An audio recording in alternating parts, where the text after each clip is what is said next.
If you close your eyes and let the noise of the present slip away, you can imagine the Earth as it was almost 1 million years ago. No glowing cities dotting the horizon, no air thick with machines or the hum of traffic. Instead, you would find vast open skies stretched over forests, savannas, and rivers that wound their way across the landscape like silver veins. This was a quieter planet, but not an empty one. Life was everywhere, rich and untamed. Early humans were already here, though they looked a little different from us. They walked upright, carried tools shaped from stone, and gathered in small groups. Their bodies were strong, their lives simple, and yet every day was a careful negotiation with nature. They had no certainty of tomorrow, no guarantee of safety, and no comforts beyond the fire they could carry and the bonds they built with one another. To understand the story that is about to unfold, the great crisis that nearly ended us, we first need to picture this world as it was before the collapse.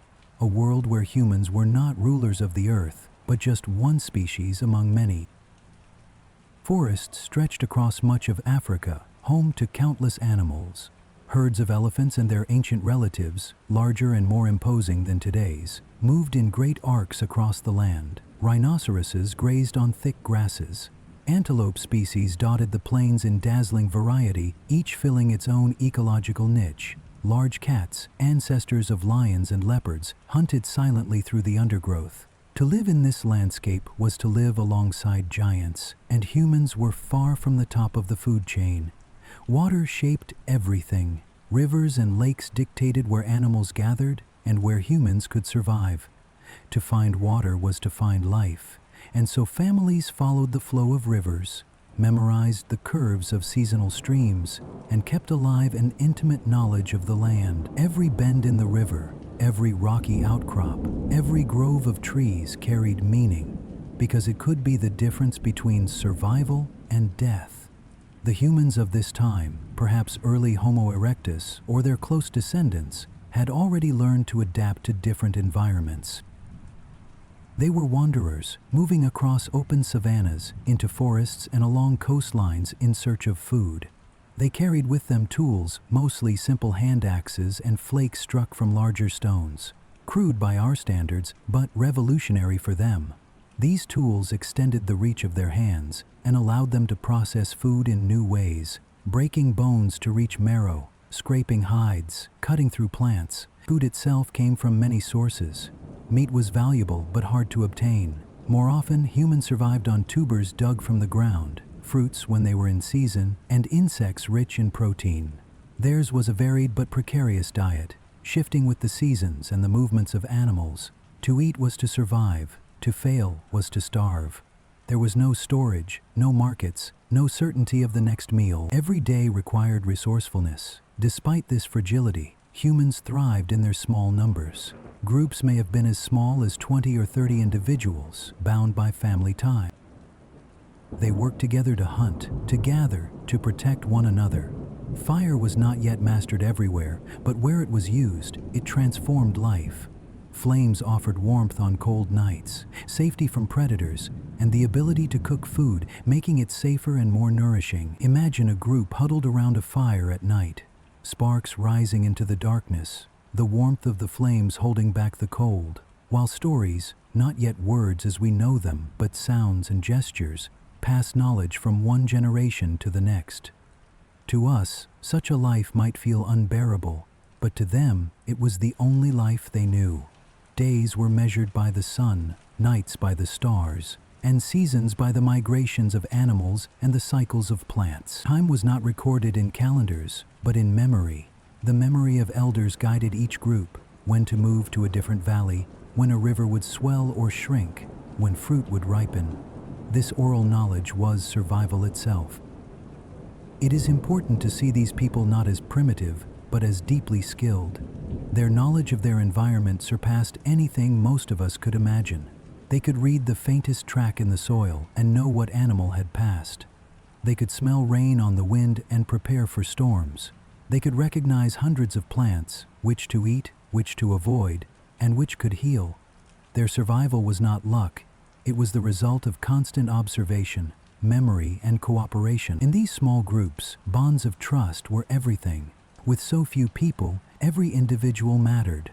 A skilled hunter, a knowledgeable gatherer, a watchful parent. Each role was vital. To lose even one adult could weaken the group. To lose several could doom it. And so conflict was dangerous, something to be avoided. Cooperation, sharing, and care for one another were not moral choices, but the foundation of existence. It was a quiet existence by our standards, but not without danger. Predators were always near. A leopard could stalk a camp at night. Crocodiles lay hidden in rivers.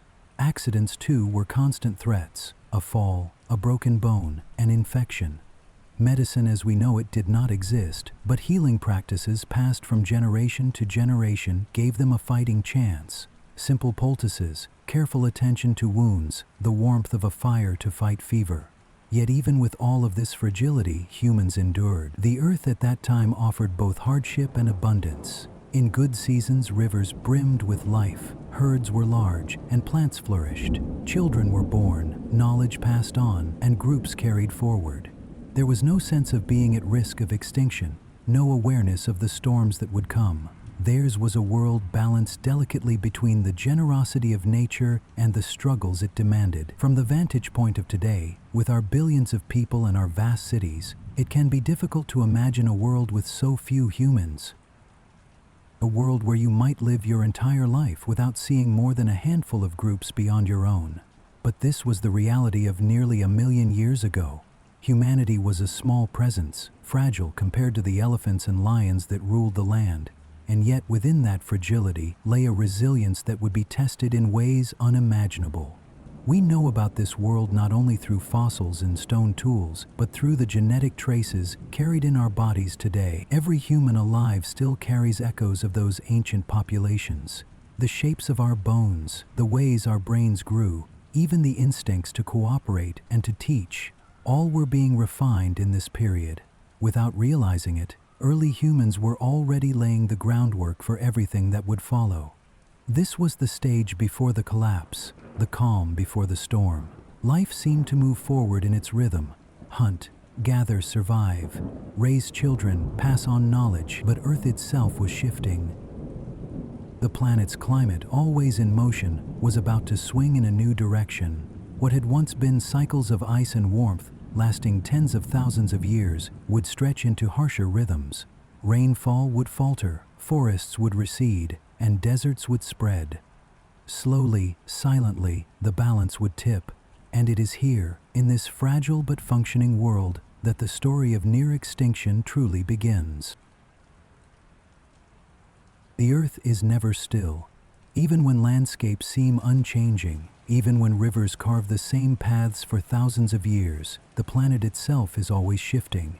Sometimes the changes are slow, so slow that no single lifetime could notice them. Other times, the changes gather like storm clouds, building pressure over centuries until the balance of life tips dramatically. Almost 900,000 years ago, such a turning began. It was not a sudden disaster. There was no single day when the world ended, no moment when the sky fell or the oceans rose overnight. Instead, it was a change written into the deep rhythm of the Earth itself, a change in the cycle of ice and warmth that had guided the planet for millions of years. For a long time before this shift, Earth's climate followed a steady pattern. Every 41,000 years, like the slow beat of a cosmic drum, ice ages advanced and retreated. Glaciers crept down from the poles, then pulled back again as the planet warmed. These cycles were difficult, but they were predictable. Life could adapt. Forests would shrink during colder periods, then regrow in the warmth. Animals moved with the changing environments, and humans, fragile though they were, followed the same rhythm. But around 900,000 years ago, something changed in the clockwork of the Earth. The familiar 41,000-year cycle stretched, lengthened, and transformed into something harsher. Now, instead of 4 ice ages in 160,000 years, there would be only one. Each cycle grew to nearly 100,000 years, longer, colder, and more extreme. To understand why, we need to look not at human activity, but at the planet's orbit itself. Earth's path around the sun is not a perfect circle. It shifts, tilts, and wobbles in complex ways, influenced by the pull of the moon and the giant planets like Jupiter. and Saturn. These small changes in orbit alter how sunlight reaches Earth's surface, changing the strength of the seasons. Scientists call these shifts Milankovitch cycles, after the mathematician who first explained them. For millions of years, these orbital patterns drove the 41,000-year rhythm of the ice ages, but as the planet's atmosphere and oceans slowly cooled, the balance tipped. Ice sheets grew larger in each cycle, covering more land in the north. Once they reached a certain size, they began to control the climate themselves. Their bright reflective surfaces bounced sunlight back into space, making the world even colder. This feedback loop locked Earth into the new pattern of 100,000-year cycles, with ice ages far deeper and more punishing than before. For humans living in Africa, the change was not marked by distant glaciers they would never see. It was marked by the slow death of the landscapes they depended on. Where once woodlands spread across wide regions, the trees began to vanish. Rivers that had always flowed began to run dry. Rainfall grew unreliable, sometimes vanishing for years at a time.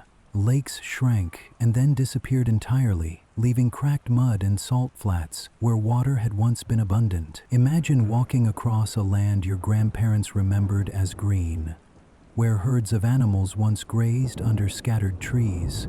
Now, dust blows across the horizon. Plants grow thin and brittle. The animals are fewer, leaner, and harder to find. The change is not sudden, it creeps over generations. But with each passing century, the world becomes less forgiving. Scientists call this transformation the early Middle Pleistocene transition, and it marks one of the most dramatic climate shifts in the history of our species. Fossil evidence shows that animals across Africa suffered massive declines during this period. Species that had thrived for millions of years vanished as their habitats disappeared. Elephants, antelopes, and countless smaller creatures were reduced in number or lost entirely, and with them the humans who depended on them faced dwindling options. For a population already small and vulnerable, the drying of Africa was devastating. Water holes that had sustained groups for centuries turned into empty basins. Rivers became seasonal, flowing only briefly after rare rain. Without water, plants withered, animals migrated or died, and humans were forced to move constantly in search of the next place that could sustain them. This was not simply a drought. Droughts end. This was a new reality. The climate was reordering itself, and what had once been a cycle of scarcity and abundance became a long, grinding scarcity with only brief reprieves. The shift in rainfall patterns had a cause high above, in the skies. As the northern hemisphere filled with expanding ice, it changed the path of global winds. Monsoons that once swept moisture into Africa weakened. Rain clouds broke apart before reaching the interior of the continent. What had once been fertile woodland turned first to grassland, then to desert. The people who lived through this transition did not know about orbital cycles, or feedback loops, or shifting jet streams. They only knew that the world they depended on was changing, and not in their favor. Rivers they had always trusted betrayed them. Valleys that had been rich with food and water became barren. The animals they hunted disappeared into the distance, or collapsed where they stood from lack of food. The silence of this crisis is important to imagine. There was no single dramatic event to mark its beginning. No volcanic eruption, no meteor strike, no sudden flood. Just the slow erosion of abundance year after year, century after century, until survival itself became a question. For early humans, every adaptation they had relied on was tested. To find water, they had to travel farther, sometimes across hostile terrain. To feed their families, they had to turn to foods they had once ignored. Bitter roots, hard seeds, insects, anything that could provide nourishment. Hunting became less reliable because the herds were smaller and more scattered. The forests that once provided wood for tools and fuel for fire shrank. Gathering firewood became a labor in itself, and fire, once a comfort, became a rare luxury. Nights grew colder without it, and predators pressed closer. This grinding pressure did not last for years or even for a few generations. It lasted for millennia. Fossil evidence shows a sharp reduction in human remains from this period, what scientists call the fossil gap. There were simply fewer humans alive, and fewer chances for their bones to be preserved. Where once the land had been dotted with small groups, now only a handful of bands remained, each clinging to survival in landscapes that were no longer generous. Climate change on this scale is difficult to grasp. Imagine a map of Africa slowly shifting colors, green fading into yellow, then brown, then gray, lakes shrinking into thin lines, then disappearing, forests retreating, leaving behind open plains of dust and stone. For the people living through it, the change was not abstract. It was hunger, thirst, and fear. The harshness of these new Ice Age cycles reshaped everything about life. It forced humans to live closer to the edge of survival than ever before. It tested not only their physical endurance, but their ability to cooperate, to adapt, and to find refuge where others could not. This was the silent beginning of the bottleneck, the narrowing of human existence into a fraction of its former scale. From the outside, it looked like nature reshaping the land. From the inside, it felt like desperation. What makes this story remarkable is not only the scale of the climate shift, but the fact that our species survived it at all. Most species faced with such conditions vanish. They do not adapt quickly enough, or their numbers fall too low to recover. But in Africa, against the backdrop of a planet changing its rhythm, a handful of humans endured. They would soon find themselves reduced to fewer than 2,000 individuals across the entire planet. Yet before that narrowing came, there was this long descent, the slow turning of the climate, the vanishing of rivers and forests, the disappearance of animals, and the relentless test of human resilience. In the story of life on Earth, survival has never been guaranteed. Species rise, flourish for a time, and then vanish.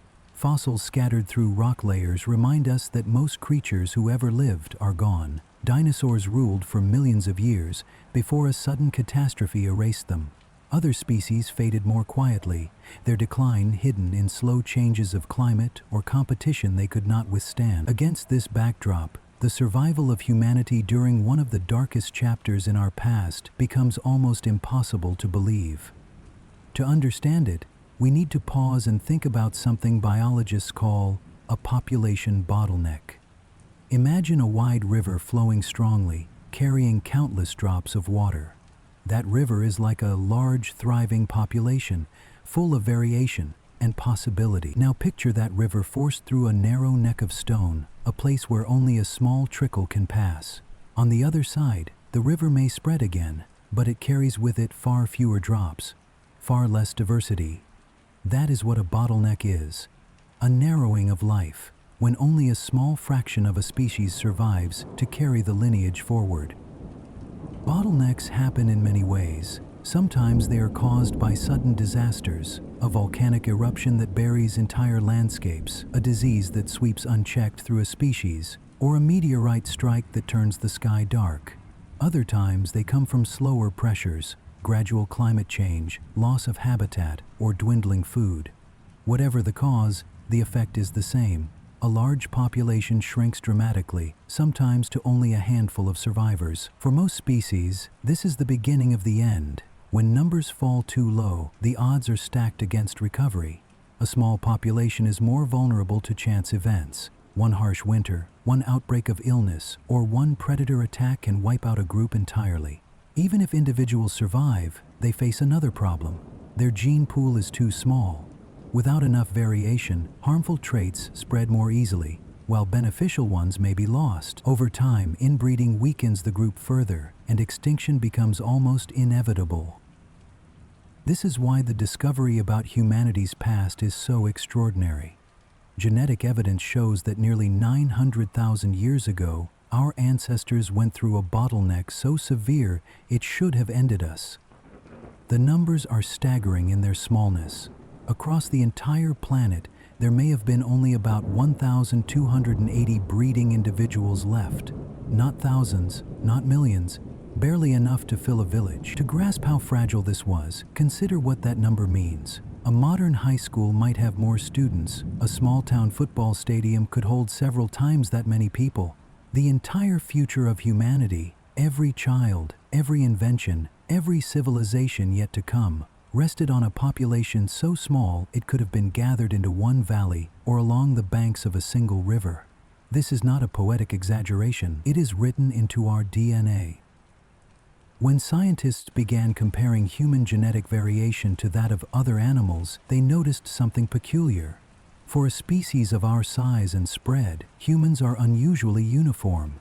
Chimpanzees, for example, which live in scattered groups across Africa, have far more genetic diversity than the nearly 8 billion humans alive today. That lack of variation is a signature of a bottleneck, a time when only a small number of ancestors survived, and their genes became the foundation for everyone who followed.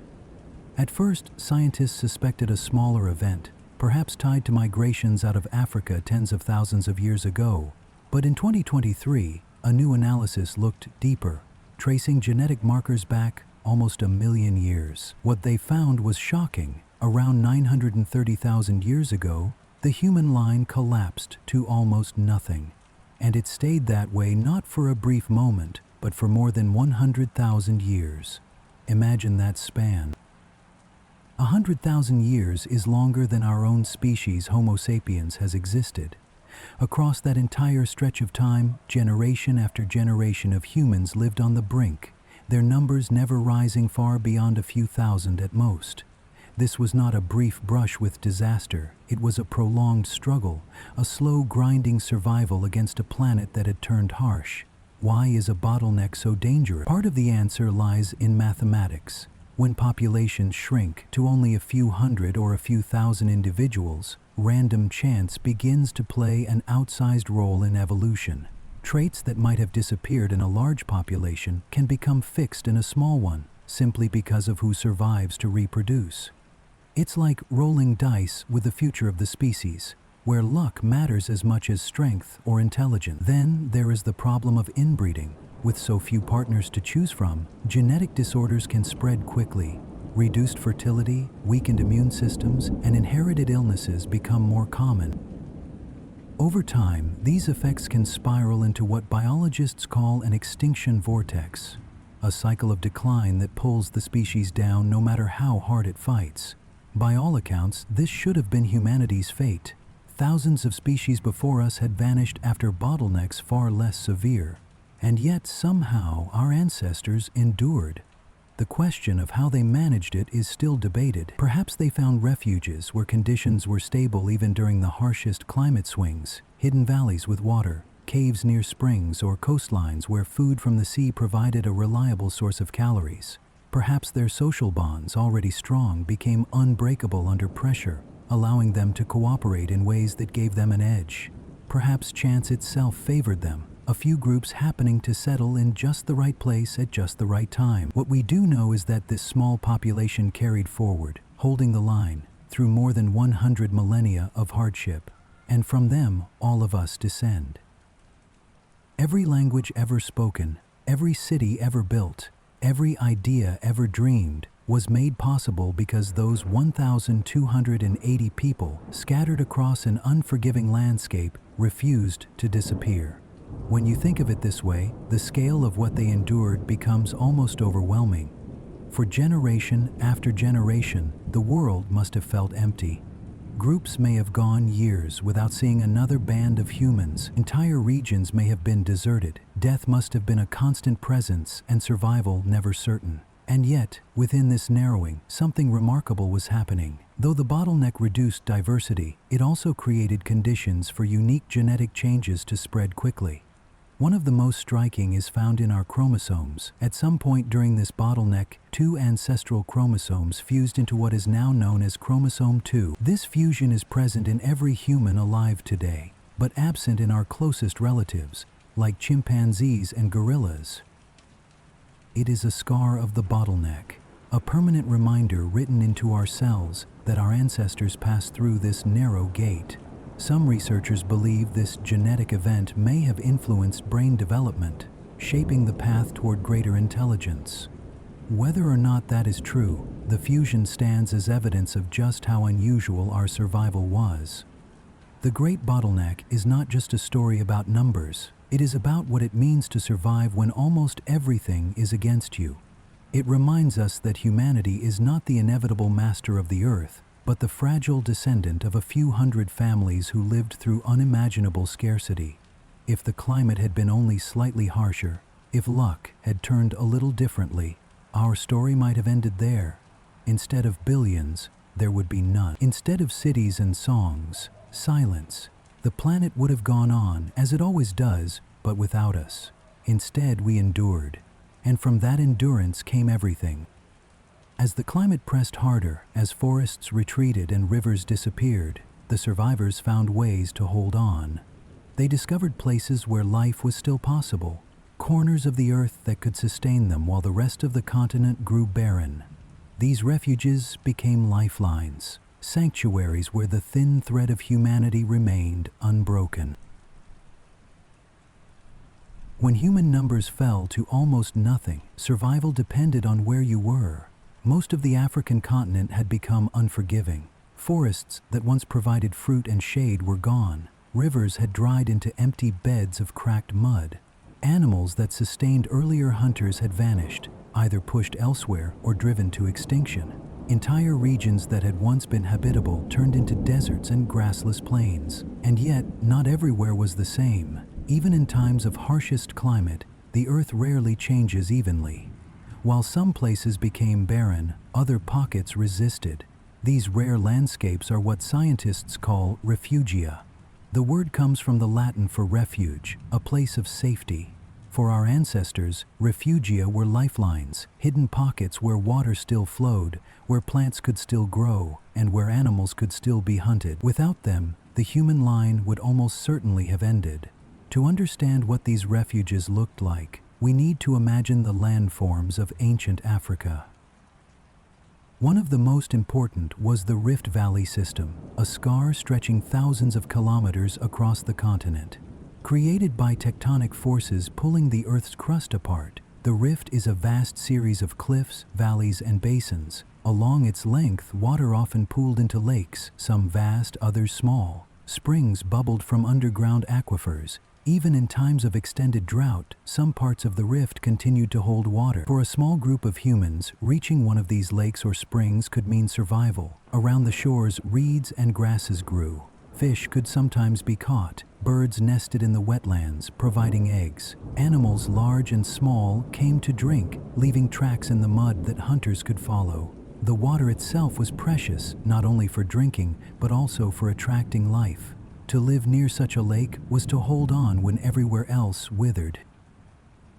Mountains offered another form of refuge. Higher elevations often trap more rainfall, creating microclimates different from the dry plains below. On the slopes, pockets of woodland could persist even as the lowlands turned barren. Streams born from melting snow or from condensation at high altitude could flow steadily down, feeding valleys with fresh water. To early humans, these were corridors of hope. Moving uphill, they could find cooler air, greener plants, and game animals seeking the same relief. Springs and underground aquifers provided stability too. Some regions of Africa are underlain by porous rock that stores ancient water. When pressure pushes that water to the surface, a spring is born. In times of crisis, these springs became magnets for life. Herds traveled to them, predators followed, and humans learned to settle near. Archaeologists suspect that groups who found such springs may have lingered in the same places for generations, tethered to reliable water. But finding these refuge was not easy. Imagine the challenge of reading the land without maps, without satellite images, without science as we know it. Our ancestors had only their eyes, their memory, and the knowledge passed down by elders. They would have noticed patterns invisible to outsiders, a cluster of green trees in the distance hinting at hidden water, the path of migrating animals leading to a perennial spring, the shape of a valley suggesting streams after the rains. This was survival not by luck alone, but by extraordinary observation and memory. These refugia were not abundant. The majority of Africa remained hostile, with entire regions swept by arid winds and long droughts. That scarcity shaped everything. Populations were forced into smaller areas. Bands of people who might once have wandered widely had to cluster around narrow zones. The very geography of survival pressed humans into tight spaces. where cooperation and careful resource use were essential. Within these refuges, daily life unfolded in rhythm with the land. Imagine a lakeshore settlement.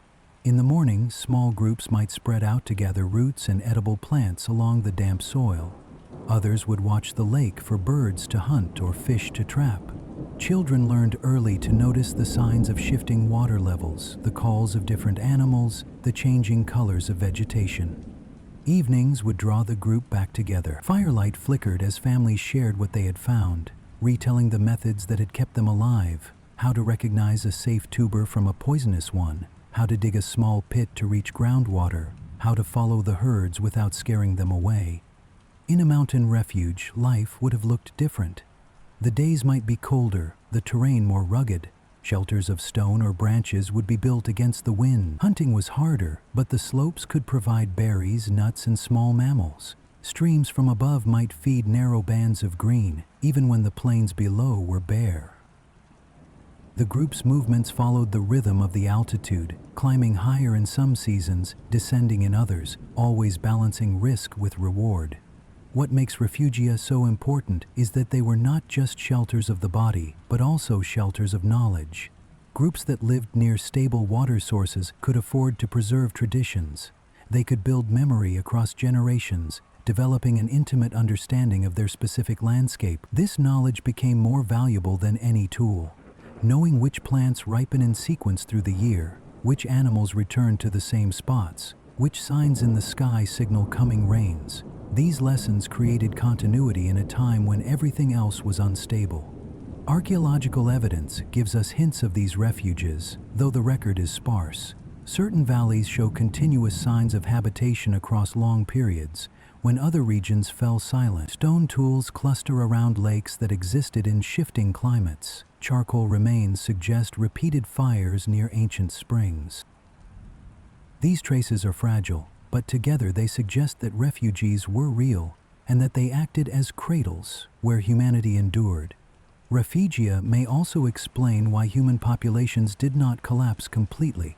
A single refuge could not support thousands of people, but it might sustain a few families, enough to preserve the lineage. With multiple refugees scattered across Africa, the network of survival widened. Even if one group failed, others might persist elsewhere. This mosaic of sanctuaries formed a patchwork of life, fragile but just enough to keep the thread unbroken. There is another dimension to these hidden landscapes, the role of coastlines. Although sea levels dropped during ice ages, exposing vast stretches of land, certain coastal zones remained rich in resources. Shellfish, seaweed, and tidal pools could provide steady food even when inland areas starved. Some researchers believe that early humans who discovered such coasts may have had an advantage, using the ocean as a constant provider. The evidence is fragmentary, but it adds to the picture. Humans were not saved by one single refuge, but by many scattered havens, each offering something different. What unites all these places is their stability. In a world of chaos, they offered consistency, and stability, even if limited, allowed life to continue. A spring that never dried, a valley that always caught rain, a shoreline that always delivered tides. These patterns gave humans something to rely on when everything else changed. It is worth pausing to consider the emotional weight of this. For early humans, stumbling upon a true refuge must have felt like salvation. After days of dust and thirst, to see a glimmer of green or to hear running water would have meant more than comfort. It meant survival. Generations later, the memory of such places would have carried deep significance. Stories would grow around them, lessons tied to the land itself, so that no one would forget where safety could be found. The idea of refugia also reshapes how we understand human resilience. Survival was not only about endurance in harsh landscapes, it was about discovering the exceptions, the rare places where nature still gave enough. Those who found and held on to such refuges were not just lucky wanderers, they were keen observers, storytellers, and guardians of memory. Without them, the human story would have stopped in silence. As generations passed in these scattered havens, new patterns of living emerged. Groups learned how to stretch scarce resources without exhausting them. They became experts in timing, when to harvest, when to move, when to wait. They built invisible maps of their landscapes, shared among families, refined year after year. These were not just physical refuges, they were also the beginnings of cultural refuges, where knowledge accumulated like treasures. And yet, even within these pockets, life was always fragile. A single drought, longer than usual, could turn a green valley brown. An outbreak of disease could thin a band to almost nothing. A flood or landslide could destroy a mountain camp. Survival was never secure. But across Africa, enough refugees endured, and enough people clung to them, that humanity did not vanish. Refugia is why we are here today. They were the hidden classrooms of human endurance, where skills were sharpened and passed on. They were the last lifelines of a species teetering on the edge, and within them, humans learned lessons of cooperation, patience, and adaptation that would echo far beyond those desperate times. From these secret havens, the story flows forward. For even inside refuges, daily life demanded constant effort. Food had to be gathered, water fetched, shelters maintained, fire tended. To live within safety was not to live without struggle. The next part of the story is how life itself looked in those fragile communities. What it meant to wake each day and face survival not as an idea, but as a routine. To picture the life of our ancestors during the long bottleneck, it helps to set aside modern ideas of comfort and routine. There were no permanent homes, no stored food, no certainty of what tomorrow would bring. Each day began with the same quiet question: where can we find enough to keep going? Morning light, when it arrived, was not a time for leisure. It was the signal to move. The cool hours before the heat of the day were precious. People rose quickly, shaking off the sleep of the night, and began their search. Water came first, always. Without water, even the strongest body weakens in days. Without it, food barely matters. In some refuges, water might be close by, a spring that bubbled steadily, a stream trickling from the mountains, or the edge of a lake.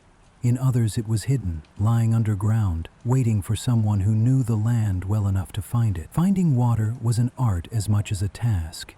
Early humans learned to watch the behavior of animals, who always know the way to drink. They read the landscape for signs of moisture, green plants when everything else was brown, bird calls that grew more frequent at dusk near secret pools, the faint shine of damp soil beneath cracked ground.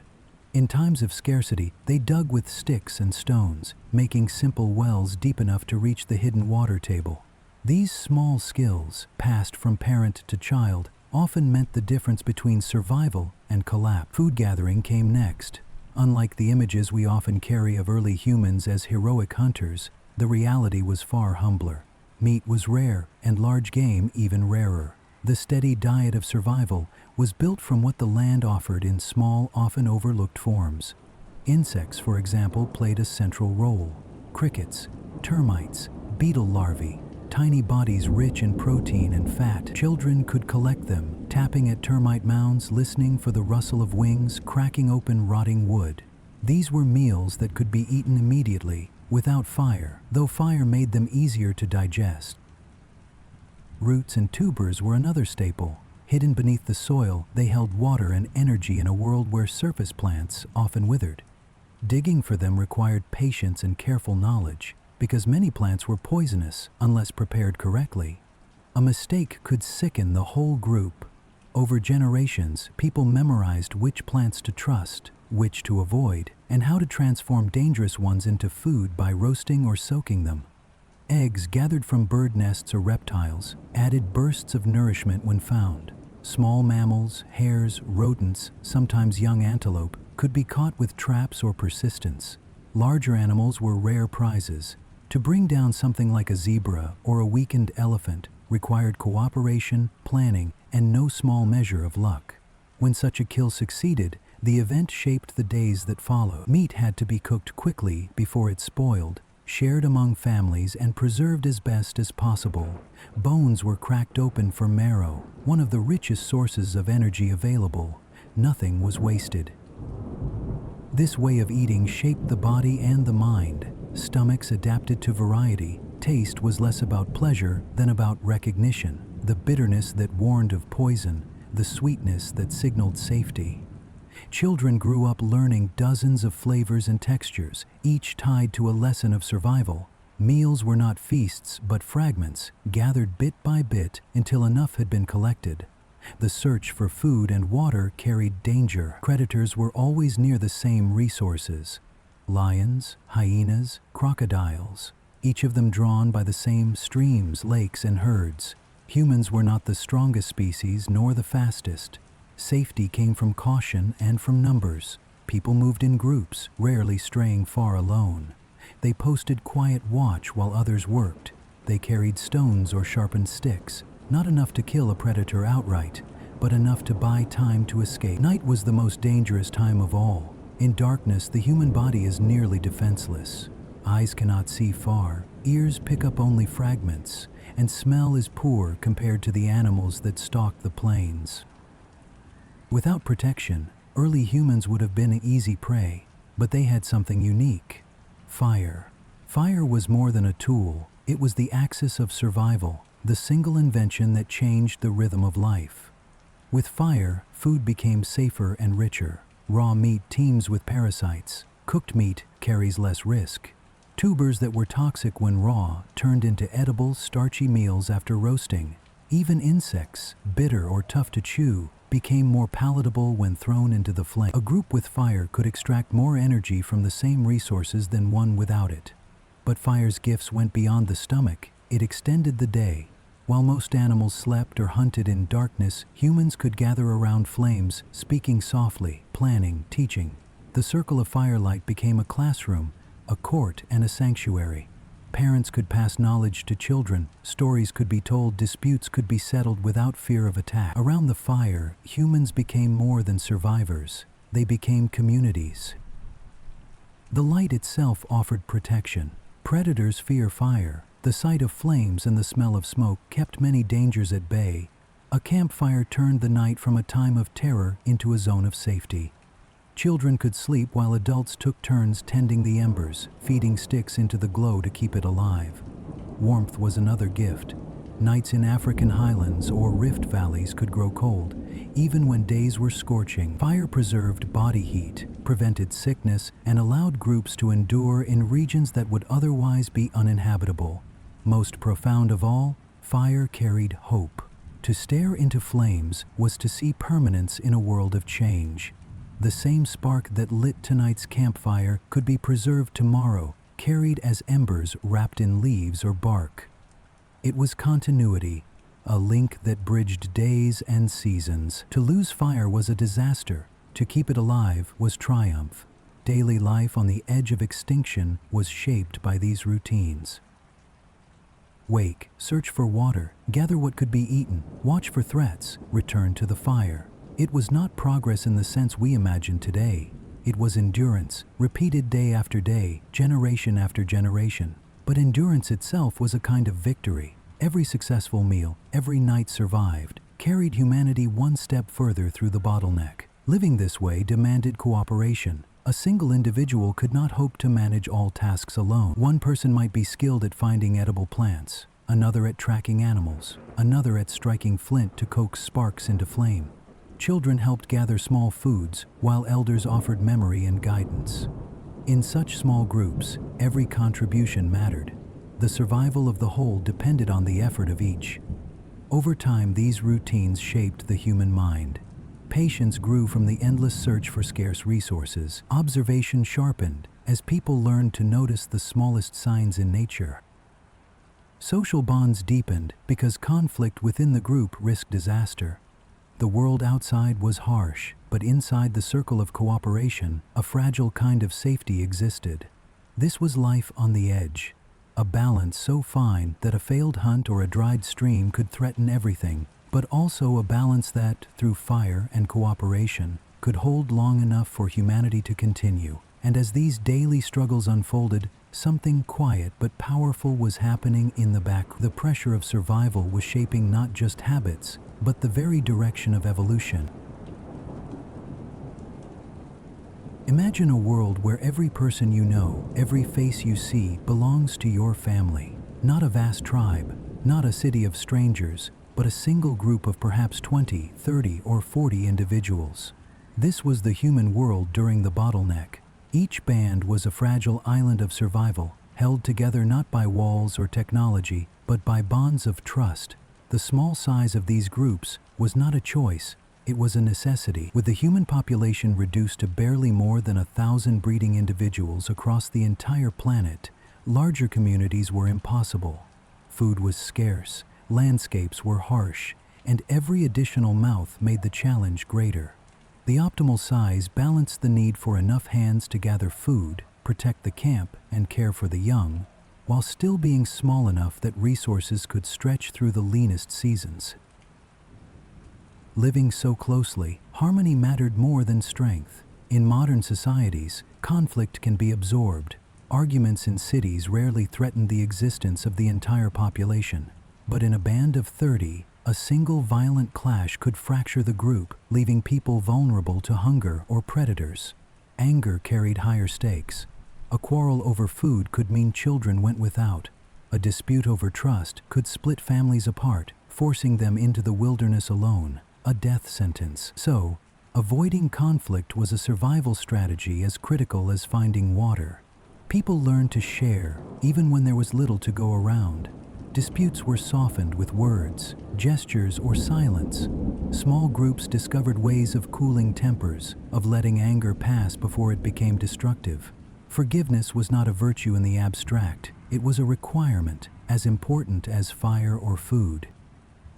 In this environment, cooperation became the default. Hunting demanded it. No single individual could bring down even a modest animal without help. Gathering required collaboration too, for one person could only carry so much. Even the task of guarding the camp at night was shared. One pair of eyes alone could not watch the dark while others slept. Everyone had a role, and everyone's role mattered. This constant interdependence shaped the human mind. Modern psychology tells us that humans are uniquely skilled at reading subtle cues in faces and voices. These talents were not luxuries. They were forged in the crucible of survival, to sense that someone was upset, to anticipate another's needs, to detect dishonesty or reassurance. These were the instincts that kept groups intact. A band where members could not read each other quickly risked collapse. But perhaps the most powerful bond was not between adults, but between generations. Knowledge was the most precious resource humans possessed, more valuable than any tool. In a world of droughts, shifting rivers, and unpredictable seasons, survival depended on remembering what had worked before. Which root was safe to eat only after roasting? Which tree's bark cured illness? Which cave stayed dry even in storms? If such knowledge was lost with one person's death, the entire group suffered. Teaching, therefore, became a lifeline. Unlike most animals, who rely largely on instinct or brief parental guidance, humans built a culture of instruction. Children were not only cared for, they were taught relentlessly. From the moment they could walk, they watched, imitated, and absorbed. A child digging with a stick was not playing idly but rehearsing the skills of survival. An elder pointing out the direction of animal tracks was not indulging curiosity but preserving generations of trial and error. Stories likely played a role, long before written language existed. Around the fire, people could recount where water had been found in years of drought, or how a group had escaped danger by moving to higher ground. These stories preserved memory more effectively than scattered individual recollections. When repeated often enough, they became traditions, oral maps of survival, carried in the minds of children who would one day pass them on to their own. The act of teaching did more than preserve information. It created bonds of loyalty and care between generations. Elders whose strength for gathering might have faded remained valuable as living libraries. Children, still years from full contribution, were nevertheless treated as investments in the future. This mutual dependence tied groups together in a chain stretching through time. Consider how unusual this was. Most species, once offspring are weaned, provide little continued instruction. A young animal survives largely on its own, guided by instinct. But human children, slow to mature and vulnerable for years, required constant support. This vulnerability could have been a weakness. Instead, it became one of our greatest strengths. The extended childhood of humans allowed far more learning and far more teaching than nature typically permits. In return, communities became adept at nurturing, protecting, and educating. These patterns shaped our evolution: skills in cooperation, patience in teaching, sensitivity to social cues. Over thousands of generations, these became woven into the very structure of the human brain. We became, in essence, a species of collaboration specialists. The balance, however, was always delicate.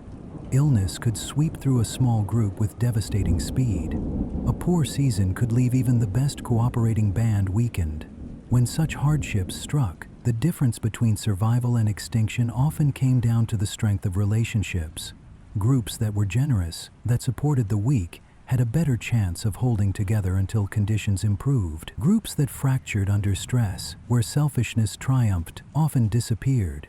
Anthropologists suggest that even language itself may have been shaped in these small circles.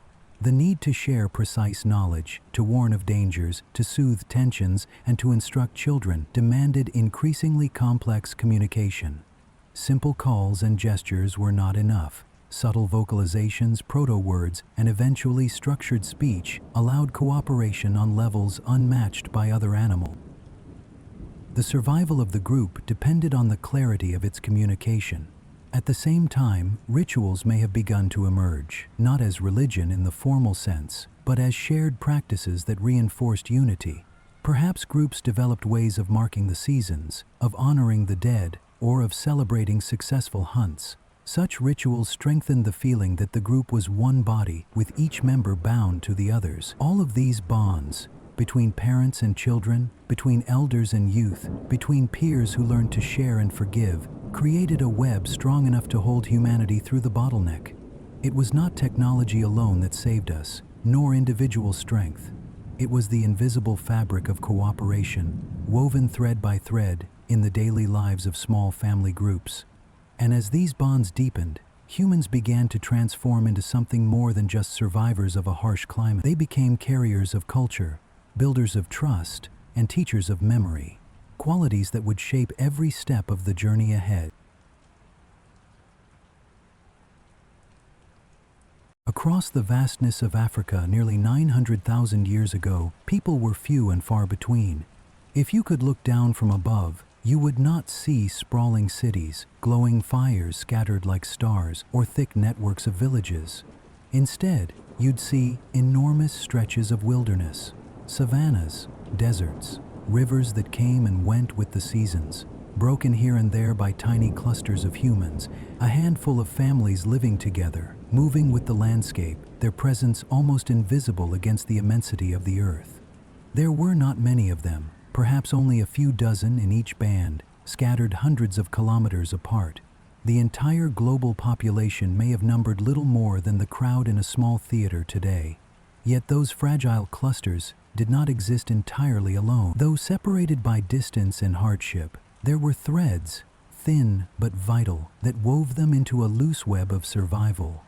These threads were built on encounters, not frequent ones, because travel across dangerous and unpredictable terrain was always costly, but every so often, groups wandering along riverbeds, following game, or searching for water would stumble upon others. These meetings were tense at first, no doubt. A small band was protective of its food and wary of strangers. But they were also aware, instinctively, that meeting others was not only a risk, but also an opportunity. When two bands crossed paths, they would watch each other carefully.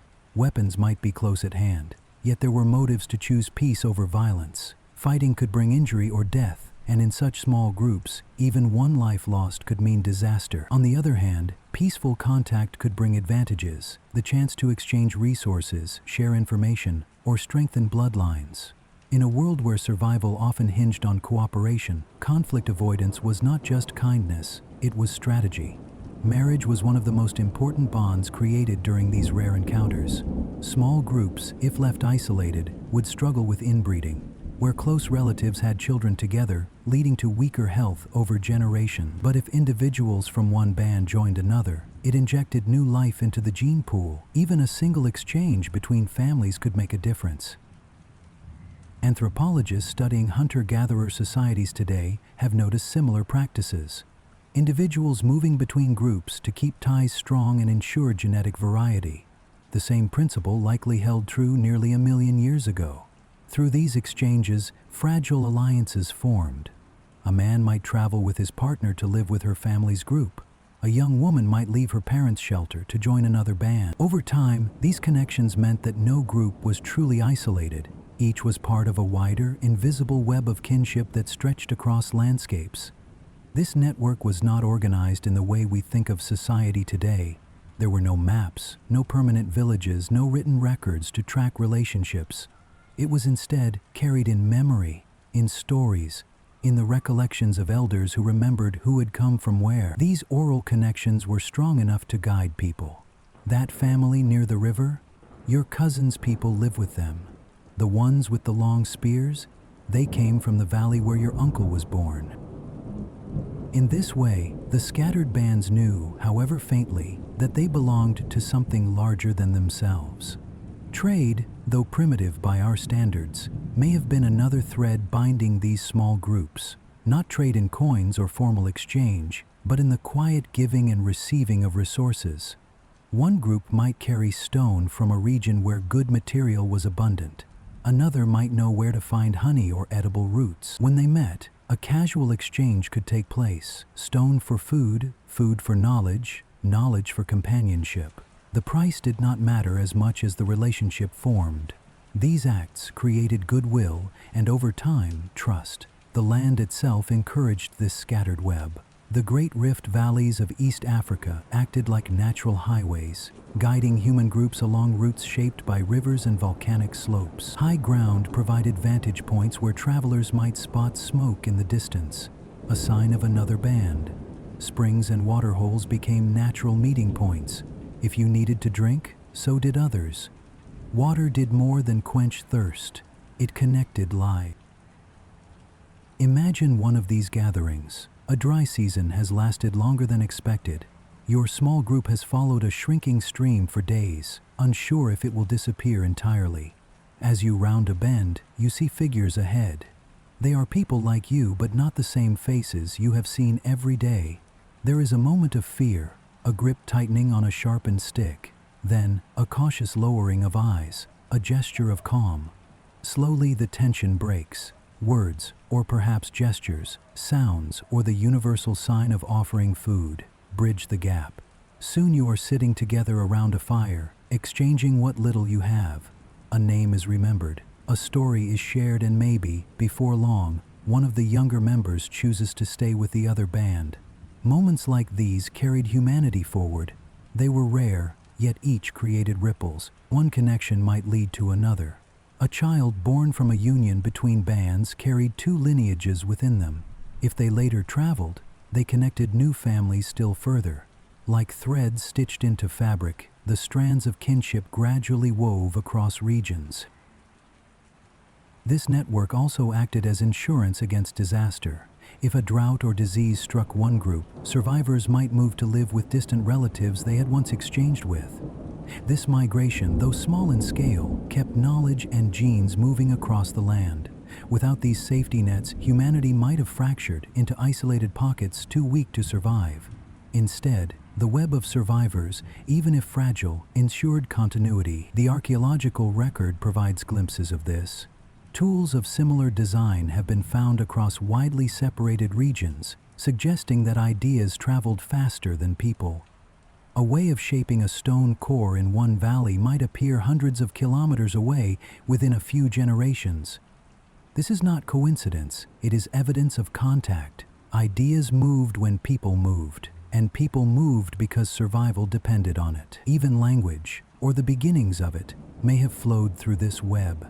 Nobody can say exactly when spoken language began, but even simple systems of shared sounds or gestures could be passed along. Over time, these small innovations built a common ground between distant groups. The seeds of communication were planted, not in isolated silence, but in the tentative, necessary dialogues of survivors who needed one another. There is something deeply moving in imagining this. The earth then was not crowded with human voices. It was quiet. dominated by the sounds of wind, animals, and shifting climate. Yet across this silence, faint threads of connection stretched. Children born of unions between families, stories carried from one fire to another, tools shaped in a familiar style far from their place of origin.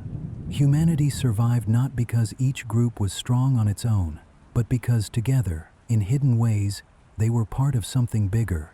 This something bigger was not a civilization, not even a tribe in the modern sense. It was a scattered web, fragile, shifting, and easily broken, but strong enough to hold.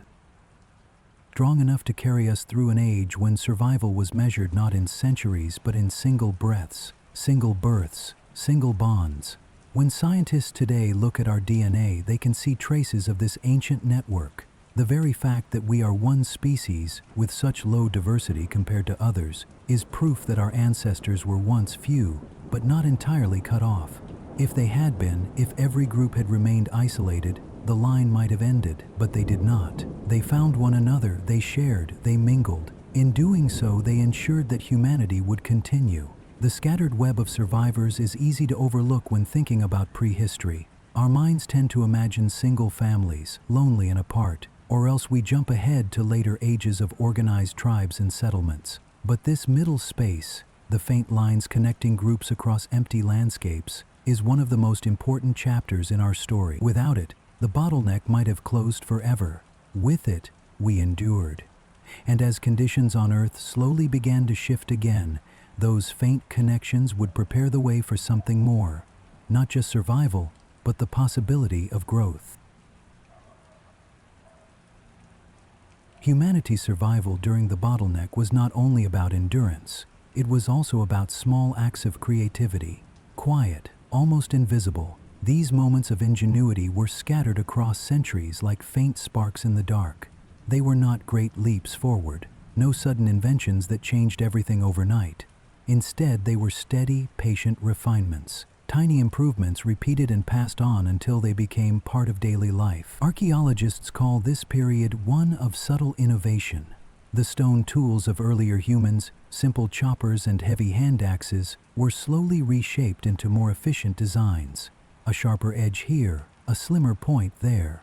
To us, the difference might seem minimal, barely worth noticing, but to a group relying on a single blade to cut through tough hides or dig up roots, that slight improvement could mean more food, more shelter, more life. Imagine a group of people gathered around a newly struck piece of flint. One individual chips away at the stone, striking carefully, trying to coax a thin blade from its core. Most attempts break unevenly, but once in a while, a clean flake appears, long, sharp, perfect for cutting. Others watch closely, memorizing the angle of the strike, the force of the blow. Soon the technique is copied, repeated, and practiced. Within a generation, what was once an accident becomes tradition. This process, innovation through repetition, is one of humanity's oldest strengths. Unlike many animals, humans did not rely solely on instinct. They had the capacity to notice, to learn, and to improve. A broken rock became a tool. A sharper edge became a better tool.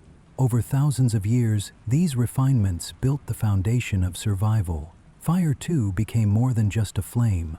Earlier chapters of our story showed how fire meant warmth and safety. But during these long millennia, humans began to understand fire as something that could be shaped and used more deliberately. They learned to carry embers from one place to another, preserving flame even when kindling was scarce. They discovered that damp wood produced smoke, which could drive insects away from sleeping areas. They learned that certain stones cracked when heated, releasing flakes that could be shaped into blades. Fire was no longer only protection. It became a tool maker, a cleaner, and a silent partner in daily life. Hunting changed as well. With fewer large animals available, and with groups too small to risk dangerous confrontations, people turned to strategy. Instead of brute strength, they used planning. They observed animal behavior carefully, the paths herds followed, the times of day when prey was weakest, the terrain that could be used to trap or slow a creature. A single antelope taken with a well-coordinated chase provided far more than scattered attempts to bring down larger, riskier animals. One can imagine hunters working together silently, communicating through gestures and glances. A flank maneuver, a sudden rush, a coordinated push toward a ravine or waterhole. The hunt was not only about physical ability but about cooperation and shared knowledge. Over generations, these tactics became traditions. Each successful hunt was a lesson passed to the next set of children, who learned by watching, imitating, and practicing until they too could play their part. Even gathering food saw innovation. People discovered ways to prepare roots and tubers that had once been inedible. Cooking transformed bitter plants into sources of energy. Grinding seeds with stones made them easier to digest. What was once overlooked as useless became valuable. These shifts did not happen in a single day, but across countless seasons of trial and error. Slowly, the human diet expanded. Slowly, survival grew more secure. Archaeological sites hint at these quiet revolutions. A scatter of stones shaped more finely than before. Charred remains of plants that reveal experiments in cooking. Bones with cut marks showing more precise butchery. To the casual eye, these are scraps of debris. To scientists, they are the fingerprints of ingenuity, the evidence of minds, testing, failing, and trying again. There is something deeply human about this pattern. Progress was not loud or dramatic. It was not an invention shouted from mountaintops. It was quiet persistence. A mother showing her child how to hold a stone differently. A grandfather teaching where to set a fire so that the wind carried smoke away.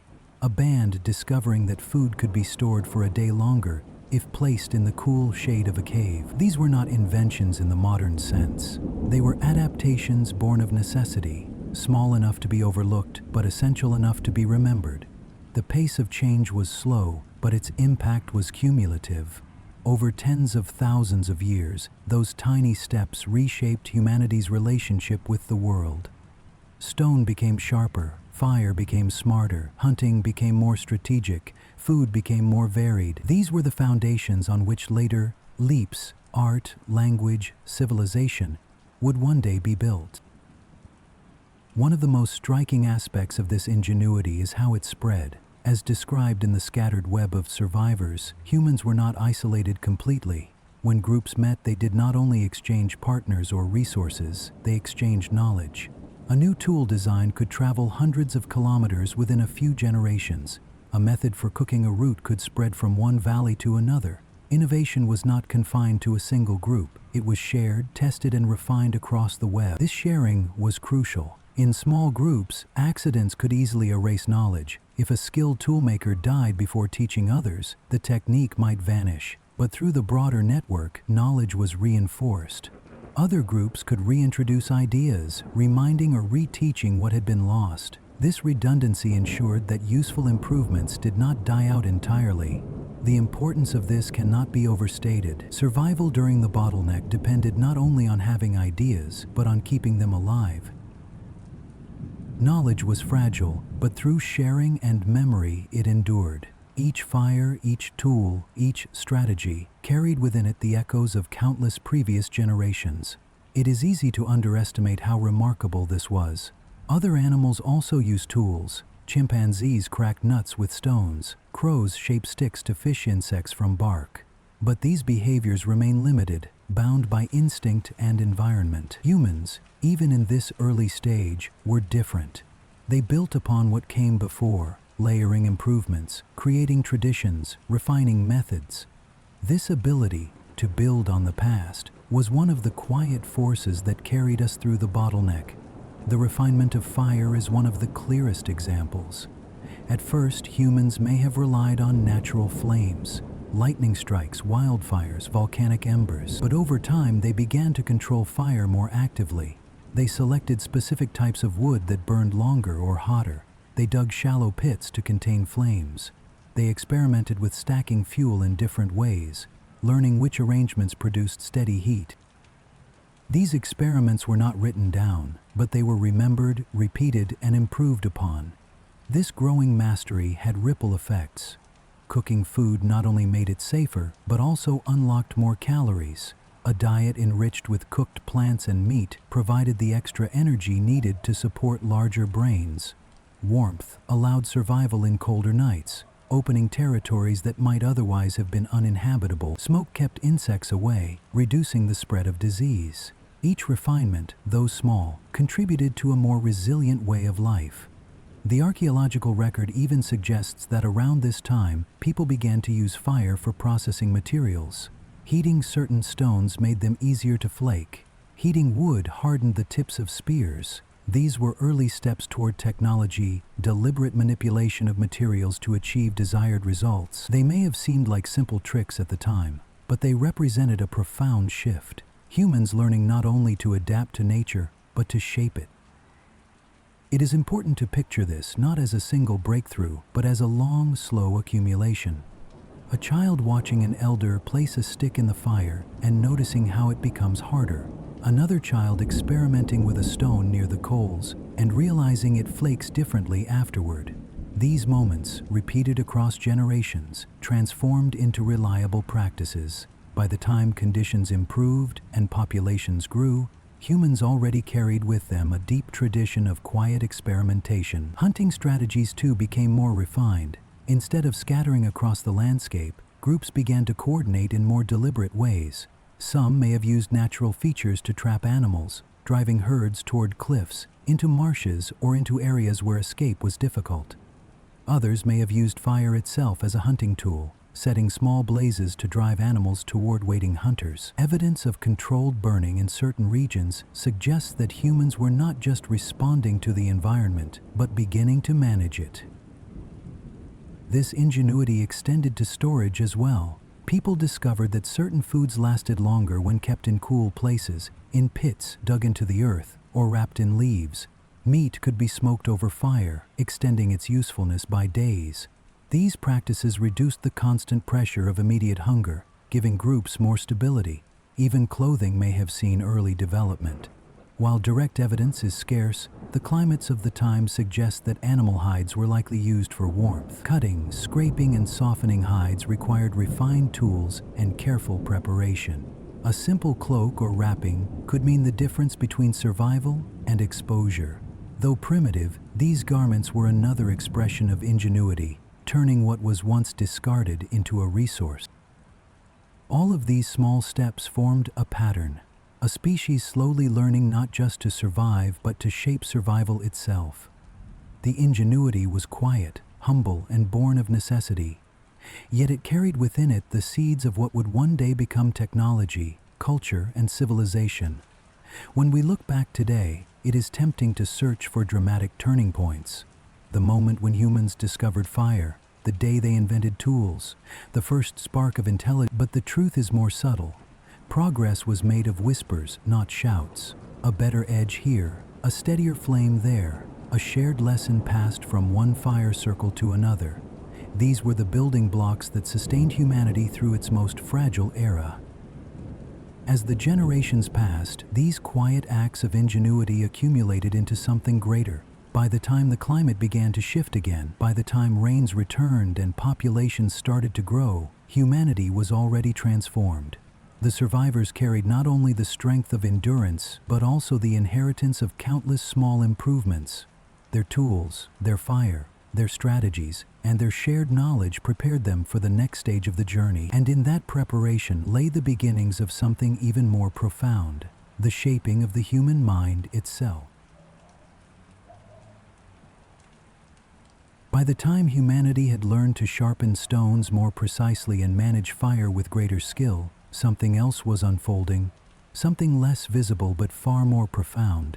Inside the skulls of those scattered survivors, the human mind itself was changing.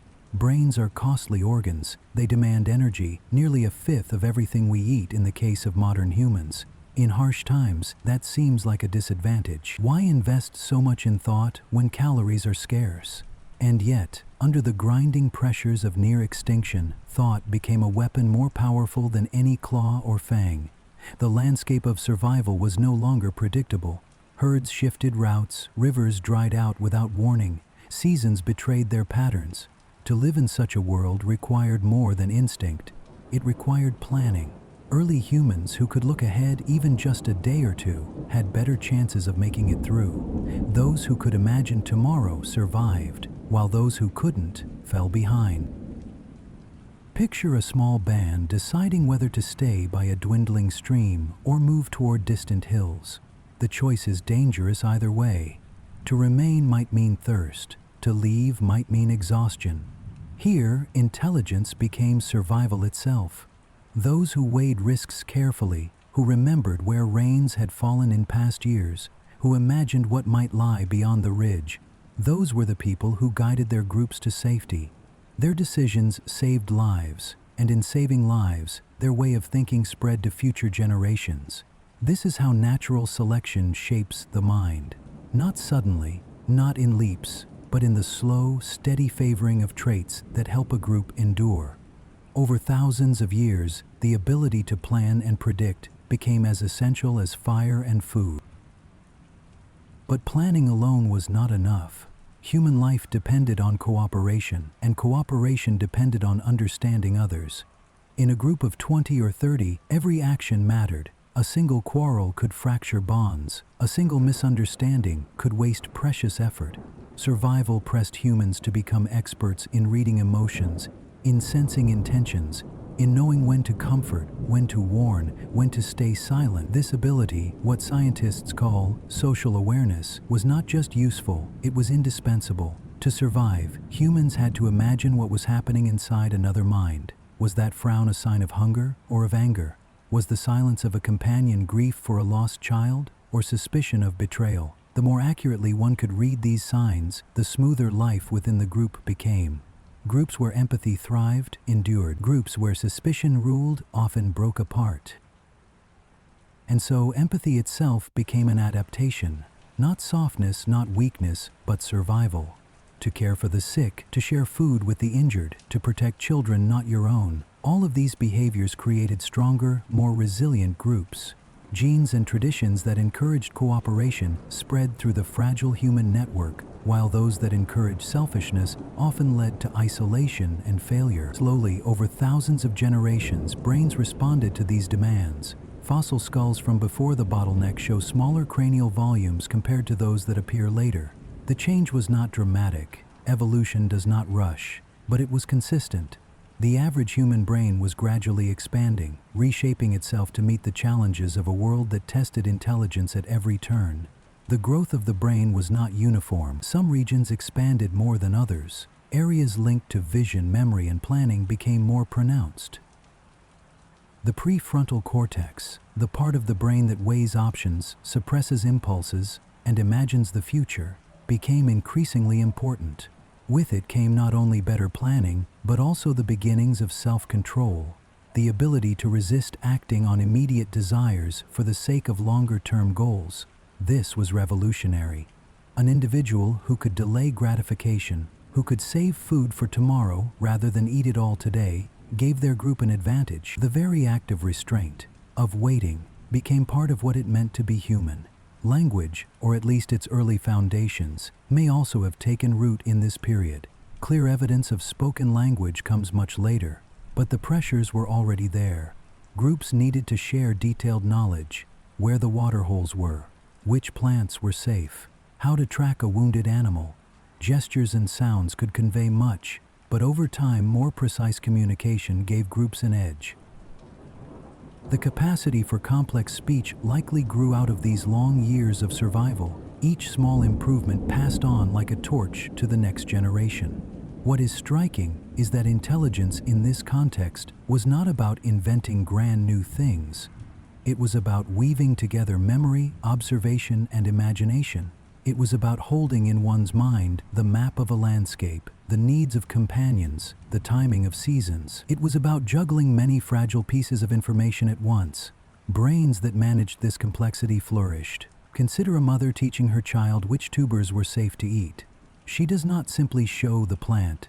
She explains through gesture, tone, perhaps early words, how to prepare it, when to harvest it, what dangers it carries. The child remembers, repeats, passes it on. Each layer of communication requires not only memory, but imagination, the ability to place oneself in the mind of the learner. This cycle of teaching and learning became one of the strongest engines driving brain growth. The demands of community shaped emotions as well. Anger had to be controlled, compassion had to be expressed, Trust had to be maintained. Groups that failed at these balances dissolved, leaving fewer descendants. Groups that mastered them endured, leaving more.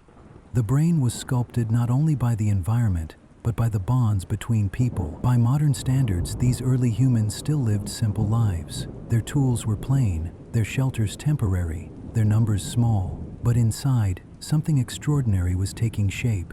Their minds were becoming flexible, capable of abstract thought, capable of holding past, present, and future together in ways no other animal had achieved. This flexibility would prove decisive. As climates shifted again, as opportunities reappeared, humans were ready not only to survive, but to adapt quickly to new possibilities. Their intelligence had been forged in fire and famine, in the relentless testing of choices where failure meant extinction. And so, over tens of thousands of years, the human mind itself became the most important tool of all. If you were to look at the people around you today, friends, strangers, whole crowds, you would see differences everywhere. Hair that curls tightly, hair that falls straight and fine, eyes dark as night or light as a pale morning sky, tall bodies, short ones, voices deep, voices high. On the surface, humanity looks endlessly varied, and yet, hidden deep within every single cell of our bodies, there lies a remarkable sameness. That sameness carries a memory, not the kind you can recall like a story, but a memory etched into the very structure of our DNA. DNA is the molecule of life, the instruction manual that builds every one of us. It's written in a code made of 4 chemical letters, endlessly repeated, forming long, twisting strands called chromosomes. Humans carry 23 pairs of these chromosomes, 46 in total. That number seems ordinary to us now. It's part of what defines our species. But if you look at our closest relatives, chimpanzees, gorillas, and orangutans, you'll notice something different. They all carry 48, 2 more than us. Somewhere in the deep past, after our lineage split away from theirs, something happened. 2 chromosomes fused together, combining into a single, larger one. We call it chromosome 2. This fusion is not speculation. It's not a guess or an interpretation. Scientists can see it directly. Modern geneticists have scanned every letter of our DNA, and right there, in the middle of chromosome 2, are the scars of its creation. They can see where 2 ancient chromosomes joined end to end, like 2 books stitched into one volume. The sequence is unmistakable. Where there should have been 2 separate end signals, there is one long fused stretch. It's like looking at a piece of evidence left behind at a crime scene, except the crime was not destruction, but creation. The timing of this event is extraordinary. Genetic studies suggest the fusion happened about 900,000 years ago, right in the middle of the bottleneck. While our species teetered on the edge of extinction, while only about 1,280 breeding individuals remained, a single change in DNA swept through that tiny population.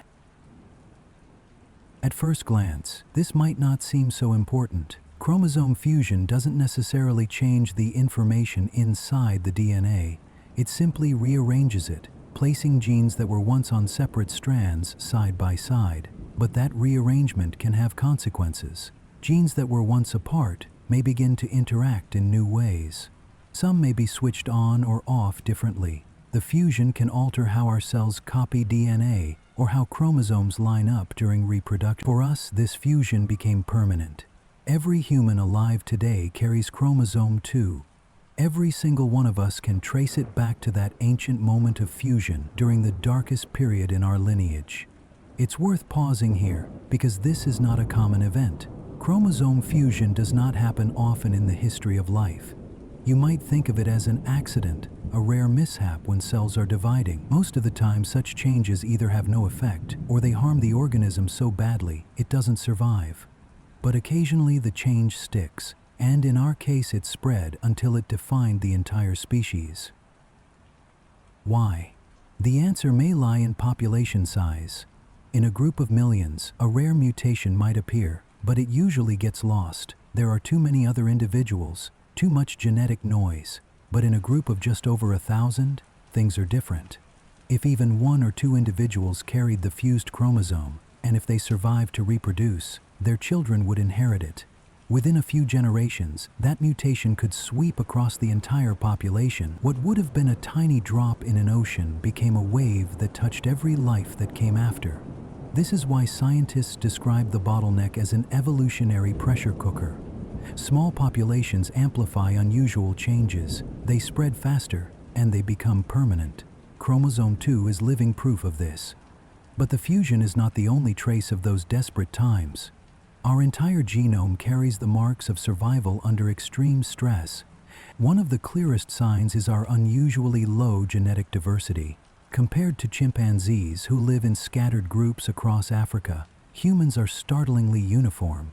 You could take two chimps from opposite sides of the continent, and they would show more genetic difference than any two humans on Earth today. That uniformity is the fingerprint of the bottleneck. It tells us that most of the branches of our ancient genetic tree were pruned away, leaving only a few narrow twigs to regrow. This lack of diversity has consequences. It means our species is more vulnerable to certain diseases because we don't have as wide a set of immune system defenses as other animals. It means rare disorders, mutations that would normally disappear in a large population, can become common. In some ways, our weaknesses today are the shadows of that near extinction. But at the same time, the very fact that we survived at all, that our DNA carried forward, is also a mark of strength. The survivors carried enough resilience in their genes to adapt, to endure, and to multiply. Inside chromosome 2, near the site of the fusion, lie genes that influence brain development. This is a striking detail. Some researchers have wondered whether the rearrangement may have nudged our ancestors toward larger, more complex brains. It's not a simple cause and effect evolution, doesn't work like flipping a switch, but the fusion may have set the stage for changes in how neural genes were expressed, and in the long run, that could have helped shape the abilities we now call human: memory, reasoning, language. Imagine that. The very structure of our thinking minds may carry the echo of an accident that happened when humanity was almost lost. But the traces go beyond chromosome 2. Our DNA is filled with silent signals from that period, patterns of repeated sequences, stretches of missing variation, the ways certain mutations appear more common than they should be. Geneticists call these signatures of selection. They are like faint footprints on a long abandoned path, evidence of who made it through. One way scientists study this is by comparing the DNA of modern humans with that of our close relatives, the Neanderthals and Denisovans. These two species split from our line hundreds of thousands of years ago, but they too carry evidence of the bottleneck. Their genomes show the same scars, low diversity, strange gaps, and a shared ancestry that points back to that tiny population of survivors. In other words, we are not just their cousins. We are all children of the same narrow passage. Even the way humans look alike across the globe connects back to this. Our skin tones vary, our features adapt to climates, but compared to other animals, we are a strangely unified species. Dogs, for example, show wild variation after only a few thousand years of selective breeding. Humans, despite hundreds of thousands of years spread across every environment on Earth, are still remarkably similar. That similarity is not an accident. It is the mark of a species that passed through a genetic bottleneck so narrow we almost vanished. Think of this the next time you see a crowd. Airports, stadiums, city streets, masses of people moving, talking, rushing, pausing, all that variety, and yet, deep inside, the same fused chromosome, the same scars of survival. The blueprint that binds us is a shared inheritance, passed from those 1,000 or so people who refused to disappear. There is another angle here that adds to the wonder. Because our population was so small for so long, the choices of a few individuals mattered enormously. In large populations, evolution smooths things out. Traits spread slowly, but in tiny groups, quirks become destiny. A small change in appearance, a slightly better memory, a new way of communicating, all of these could tip survival odds, and if they did, they spread quickly. Our DNA today carries not just the scars of hardship, but the imprints of those lucky, useful, or strange little changes that helped a band of survivors endure. When scientists first pieced this story together, they were stunned. For years they had hints, clues that humans were oddly uniform, that something unusual had happened. But it wasn't until new computational methods emerged in the 21st century that the scale became clear. The finding that humanity had dwindled to just over 1,000 breeding individuals was published in 2023, and it shook the field. It meant that every story of human achievement, art, music, language, cities, was only possible because that tiny group lived long enough to pass on their DNA. And now, every person alive carries the evidence within them.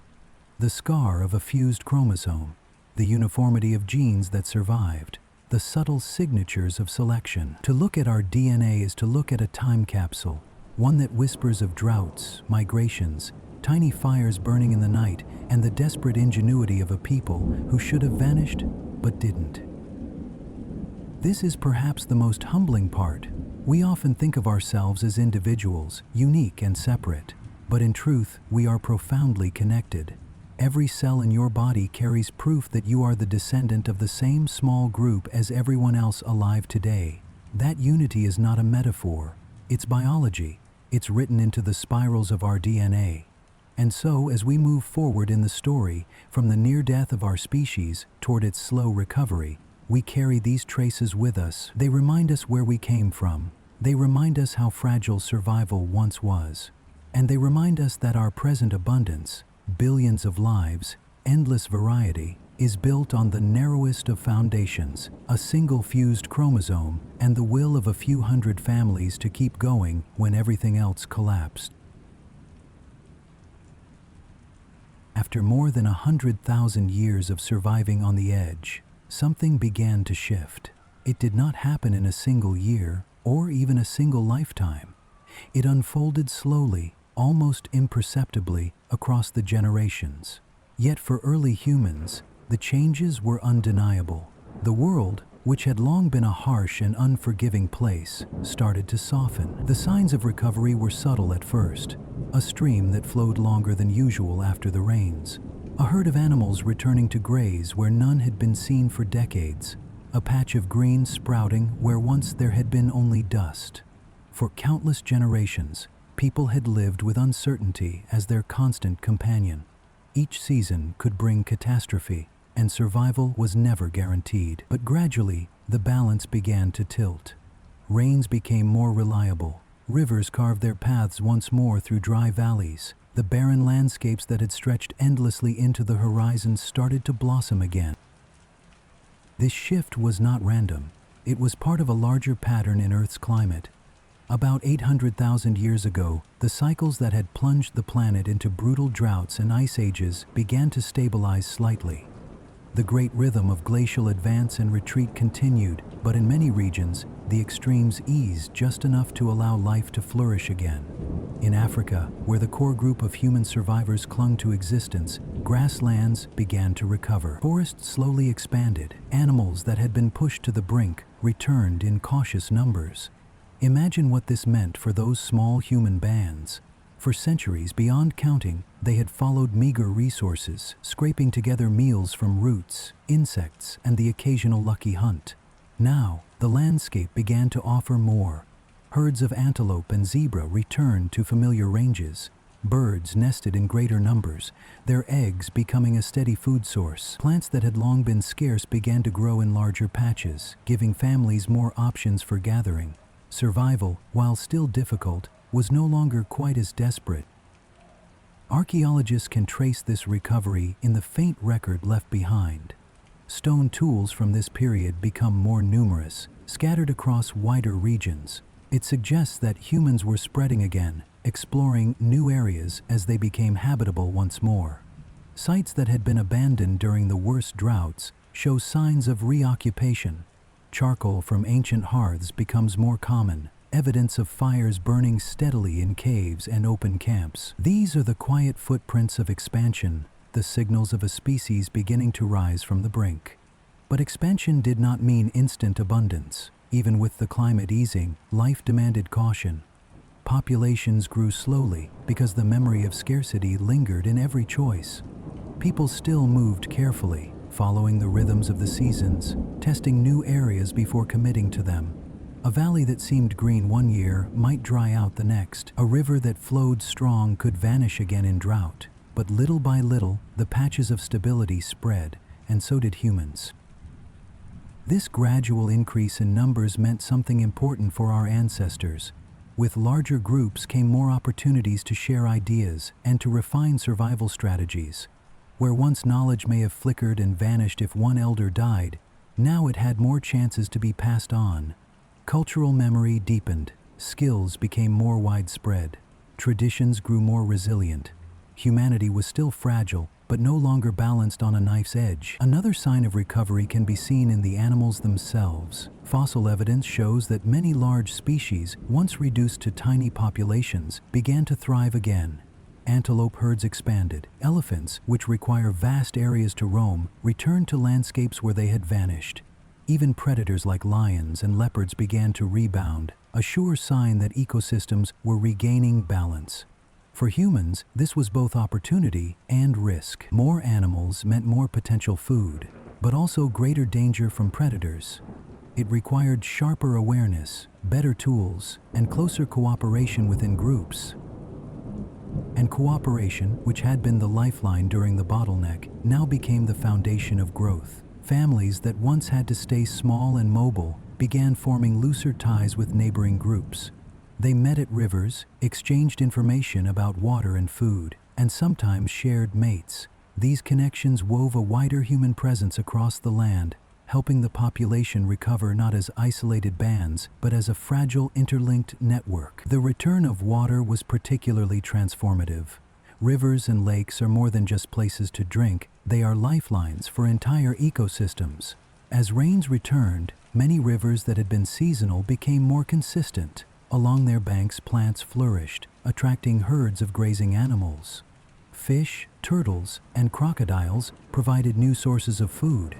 The presence of permanent water also allowed humans to stay longer in one place, rather than moving constantly. Campsites became semi-regular, sometimes revisited year after year. This created familiarity with certain landscapes, building traditions around specific hunting grounds or gathering areas. Fire, too, played a larger role during this period of recovery. With more stable resources, people could experiment with fire in new ways. Instead of relying only on it for warmth or cooking, some groups began to use it deliberately to shape the land. By burning patches of grass, they encouraged fresh growth that attracted grazing animals. This technique, sometimes called fire stick farming in later cultures, may have its roots deep in this period of cautious recovery. It reflects an early awareness that humans could influence the environment to their advantage, rather than only being shaped by it. Genetically, the recovery left its mark as well. With populations expanding, new genetic combinations became possible again. Diversity slowly increased, though never returning to the levels seen before the bottleneck. Still, the mixing of genes across small but growing groups provided the raw material for continued evolution. Traits that helped survival in different environments, better tolerance for heat, sharper eyesight, stronger immune systems, had a chance to spread. For the children born into this era, life may have seemed less desperate than it had been for their parents and grandparents. They grew up in landscapes where food was somewhat easier to find, where herds could be followed, where plants were more abundant. But the lessons of hardship were never far away. Families still told stories of droughts and scarcity, of times when people nearly vanished. These lessons shaped how they approached the world, with caution, but also with resilience. Archaeological traces suggest that during this time, tools became more refined. The sharp edges of stone flakes were shaped more carefully, designed not just to cut but to serve specific purposes, scraping hides, carving wood, or piercing meat. This reflects not only improving skill, but the luxury of having enough stability to invest time in making better tools. When survival was desperate, there was little energy to spare for refinement. Now, with slightly more breathing room, people could innovate. This slow climb from near extinction is easy to overlook when we think of human history. We often imagine progress as a march, always moving forward. But in reality, recovery after the bottleneck was fragile, uneven, and uncertain. For tens of thousands of years, each gain could still be undone by a sudden shift in climate. Whole valleys might flourish for centuries, only to be abandoned when drought returned. Populations that had grown in one area might collapse again, while others held on elsewhere. Recovery was not a straight line. It was a patchwork quilt, stitched together by persistence and adaptability. Yet through all this, something important had changed. Humanity had survived its greatest trial, and in doing so, had learned strategies that would carry it into the future. Cooperation, fire, flexible diets, and the beginnings of more refined tools, all of these had been tested under the harshest conditions imaginable. Now, with the world opening up again, these traits allowed humans not only to survive, but to spread. This period of recovery is sometimes invisible in the fossil record, because bones are rare and fragile, easily lost to time. But the genetic record tells the story clearly. Populations expanded, variations spread. Slowly the numbers began to rise. What had once been a species clinging to survival in hidden refuges became a species tentatively reclaiming the continent. It is a humbling thought. The world you know today, the cities, the languages, the billions of lives, depends on that cautious rise. If the rains had not returned when they did, if the animals had not recovered, if those 1,000 ancestors had failed to seize the chance to grow, we would not be here. Humanity might have been just another forgotten branch on a tree of life. But the signs of recovery, gentle and persistent, carried us forward. From here, the story turns again. As populations grew and spread, they began to take new shapes. Groups in Africa, in Europe, and in Asia slowly diverged, shaped by different environments. The great branches of our family tree began to form. But always, deep in the DNA, the memory of the bottleneck remained. A reminder of how close the story came to ending, and how remarkable it was that it continued at all. When the long freeze of instability began to loosen its grip, the small bands of survivors who had endured for more than 100,000 years finally found a world that was becoming more forgiving. The rains returned, plants crept back across the landscape, and animal herds once again left tracks in the soil. For our ancestors, this gradual change was more than just relief. It was an invitation to spread, to test new lands, and to grow beyond the narrow refuges that had sheltered them. But something else was quietly happening at the same time. The survivors, all descended from the tiny core of roughly 1,200 breeding individuals, were no longer a single, undifferentiated population. Thousands of years of living in scattered refuges, adapting to slightly different conditions, had already begun to shape them in subtle ways, and as they expanded into fresh territory, these differences deepened. Over time, they would branch into three great lineages that carried the human story forward: the ancestors of modern Homo sapiens in Africa, the Neanderthals in Europe, and the Denisovans in Asia. It's important to picture this not as a sudden split, as if one group set off in a different direction overnight. Evolution doesn't work in tidy lines drawn on a map. Instead, it was a slow drift, small populations migrating, becoming isolated, and adapting to local conditions. Over tens of thousands of years, those small changes accumulated until they became distinct. Yet they were still close enough that when they did meet again, their children could thrive. In Africa, the homeland that had carried humanity through its darkest hours, one group of survivors continued to evolve into what would later be recognized as early Homo sapiens. Their environment was recovering but remained unpredictable. Rainfall could shift from abundance to scarcity in the span of a few decades. Lakes filled and emptied, rivers swelled and shrank. To live here demanded flexibility. Those who could change their strategies quickly, who could shift from fishing to gathering, from hunting to digging roots, had the best chance of survival. This constant testing forged a lineage that prized adaptability above all. These were the seeds of what would become modern humans. Over time, their brains continued to expand, not only in size but in complexity. The way they solved problems, the way they used symbols, the way they shared stories and taught their young, all slowly pushed them toward what we now think of as human uniqueness. Northward, another path was being carved. Groups of these same survivors moved into the lands of Europe and the Middle East. Here the climate had its own character. Even after the Great Crisis had passed, the continent was marked by ice, cold winds, and harsh seasons. Forests thinned into tundra. Winters could be punishing, summers brief but intense. To survive here, a different set of traits was favored.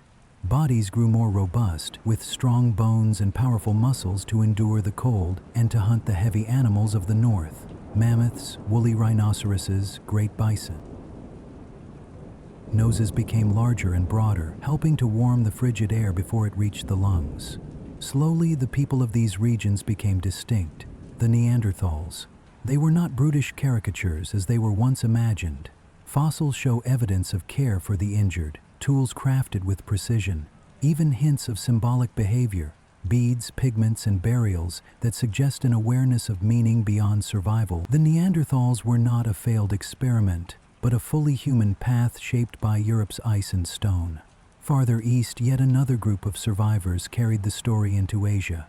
This branch became the Denisovans, a population known today not so much from skeletons, but from fragments of bone and, more importantly, from the genetic traces they left behind. Their legacy is written in the DNA of modern people, from Tibet to Papua New Guinea. The Denisovans lived in a vast range of environments, from high-altitude plateaus to dense forests and island chains. They may have developed unique adaptations, like the ability to process oxygen more efficiently in thin mountain air, a gift still carried by Tibetan populations today. Other evidence suggests they could have mastered sea crossings, reaching islands separated by wide channels. Their technology and knowledge are still mostly a mystery. But what is certain is that they endured long enough and widely enough to leave a lasting genetic imprint. What makes this branching so remarkable is that it wasn't the kind of separation we usually think of when new species appear. In many cases in nature, once a lineage diverges, it becomes isolated, unable to interbreed with its relatives. With humans, it was different. The survivors of Africa's Great Bottleneck had split into distinct forms, but their boundaries remained porous. When modern humans later expanded out of Africa, they met Neanderthals in the Middle East. They had children together, children who survived and carried both lineages forward. When modern humans reached Asia, they met Denisovans, and the same thing happened. Even the Neanderthals and Denisovans shared genes when their ranges overlapped. This web of interbreeding shows how close they remained. Not entirely separate worlds, but branches of the same tree whose roots were the tiny group that survived almost 1,000,000 years ago. Imagine the meetings that must have taken place. One band traveling across a valley, another camped on the other side. At first, there must have been caution, perhaps even fear. The faces were different, the bodies shaped by different lands, but not alien. Their eyes, their hands, their voices would have been recognizably human. Over time, some encounters led to conflict, but others to alliances, exchanges of knowledge, and bonds that produced children. Those children, carrying blended DNA, were the living proof that humanity, even in its branching, remained one family. Today, scientists can measure those traces in our own bodies. People of European and Asian ancestry carry between 1 and 2% Neanderthal DNA. Some populations in Oceania carry up to 6% Denisovan DNA. These are not faint echoes, but living connections. Genes from Neanderthals influence our immune systems and even aspects of skin and hair. Denisovan genes help people thrive at high altitude. The story of one people becoming many is also the story of those many becoming part of us. This branching also gave humanity something else: diversity in adaptation. Neanderthals became masters of hunting large game in frozen landscapes. Denisovans adapted to wide-ranging environments, perhaps pioneering sea travel and mountain living. Early Homo sapiens in Africa developed flexibility, symbolic thought, and cultural innovation. Together, these lineages experimented with different ways of being human. Some of those paths ended, but not without leaving gifts. When modern humans finally expanded across the globe, they carried within them the lessons and the genes of their cousins. The creativity of Homo sapiens was shaped not only by Africa's demands, but also by the encounters with Neanderthals and Denisovans.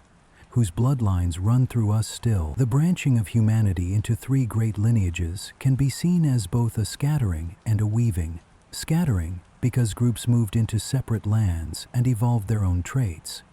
Weaving, because those threads never lost the ability to intertwine. This duality of difference and unity became a hallmark of our species. The African lineage carried adaptability that would eventually fuel agriculture, art, and civilization. The Neanderthals carried strength and resilience that still echo in our immune defenses and metabolism. The Denisovans carried endurance in extreme environments, from high mountains to distant seas. We are not just the children of one small band in Africa, but of all the branches that grew from it, some merging back into us, others fading, but all shaping the story. And so, from the narrow bottleneck of survival, humanity unfolded into a spectrum of possibilities. It was not a straight path, but a branching tree with roots sunk deep in crisis and leaves reaching into every continent. When the long freeze of instability began to loosen its grip, the small bands of survivors who had endured for more than 100,000 years finally found a world that was becoming more forgiving. The rains returned, plants crept back across the landscape, and animal herds once again left tracks in the soil. For our ancestors, this gradual change was more than just relief. It was an invitation to spread, to test new lands, and to grow beyond the narrow refuges that had sheltered them. But something else was quietly happening at the same time. The survivors, all descended from the tiny core of roughly 1,200 breeding individuals, were no longer a single undifferentiated population. Thousands of years of living in scattered refuges, adapting to slightly different conditions, had already begun to shape them in subtle ways. And as they expanded into fresh territory, these differences deepened. Over time, they would branch into three great lineages that carried the human story forward. The ancestors of modern Homo sapiens in Africa, the Neanderthals in Europe, and the Denisovans in Asia.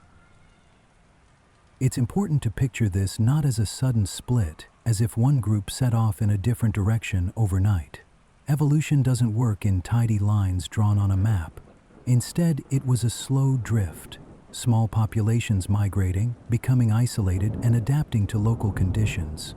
Over tens of thousands of years, those small changes accumulated until they became distinct.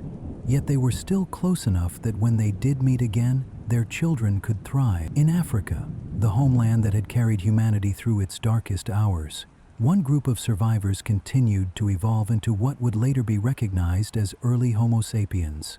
Their environment was recovering, but remained unpredictable. Rainfall could shift from abundance to scarcity in the span of a few decades. Lakes filled and emptied, rivers swelled and shrank. To live here demanded flexibility. Those who could change their strategies quickly, who could shift from fishing to gathering, from hunting to digging roots, had the best chance of survival. This constant testing forged a lineage that prized adaptability above all. These were the seeds of what would become modern humans. Over time, their brains continued to expand, not only in size, but in complexity. The way they solved problems, the way they used symbols, the way they shared stories and taught their young, all slowly pushed them toward what we now think of as human uniqueness. Northward, another path was being carved. Groups of these same survivors moved into the lands of Europe and the Middle East. Here, the climate had its own character. Even after the Great Crisis had passed, the continent was marked by ice, cold winds, and harsh seasons. Forests thinned into tundra, winters could be punishing, summers brief but intense. To survive here, a different set of traits was favored. Bodies grew more robust, with strong bones and powerful muscles to endure the cold, and to hunt the heavy animals of the north, mammoths, woolly rhinoceroses, great bison. Noses became larger and broader, helping to warm the frigid air before it reached the lungs. Slowly, the people of these regions became distinct, the Neanderthals. They were not brutish caricatures as they were once imagined. Fossils show evidence of care for the injured, tools crafted with precision, even hints of symbolic behavior, beads, pigments, and burials that suggest an awareness of meaning beyond survival. The Neanderthals were not a failed experiment, but a fully human path shaped by Europe's ice and stone. Farther east, yet another group of survivors carried the story into Asia. This branch became the Denisovans, a population known today not so much from skeletons, but from fragments of bone and, more importantly, from the genetic traces they left behind.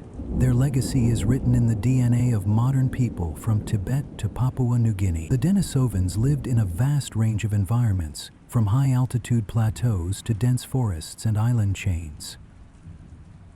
They may have developed unique adaptations, like the ability to process oxygen more efficiently in thin mountain air, a gift still carried by Tibetan populations today. Other evidence suggests they could have mastered sea crossings, reaching islands separated by wide channels.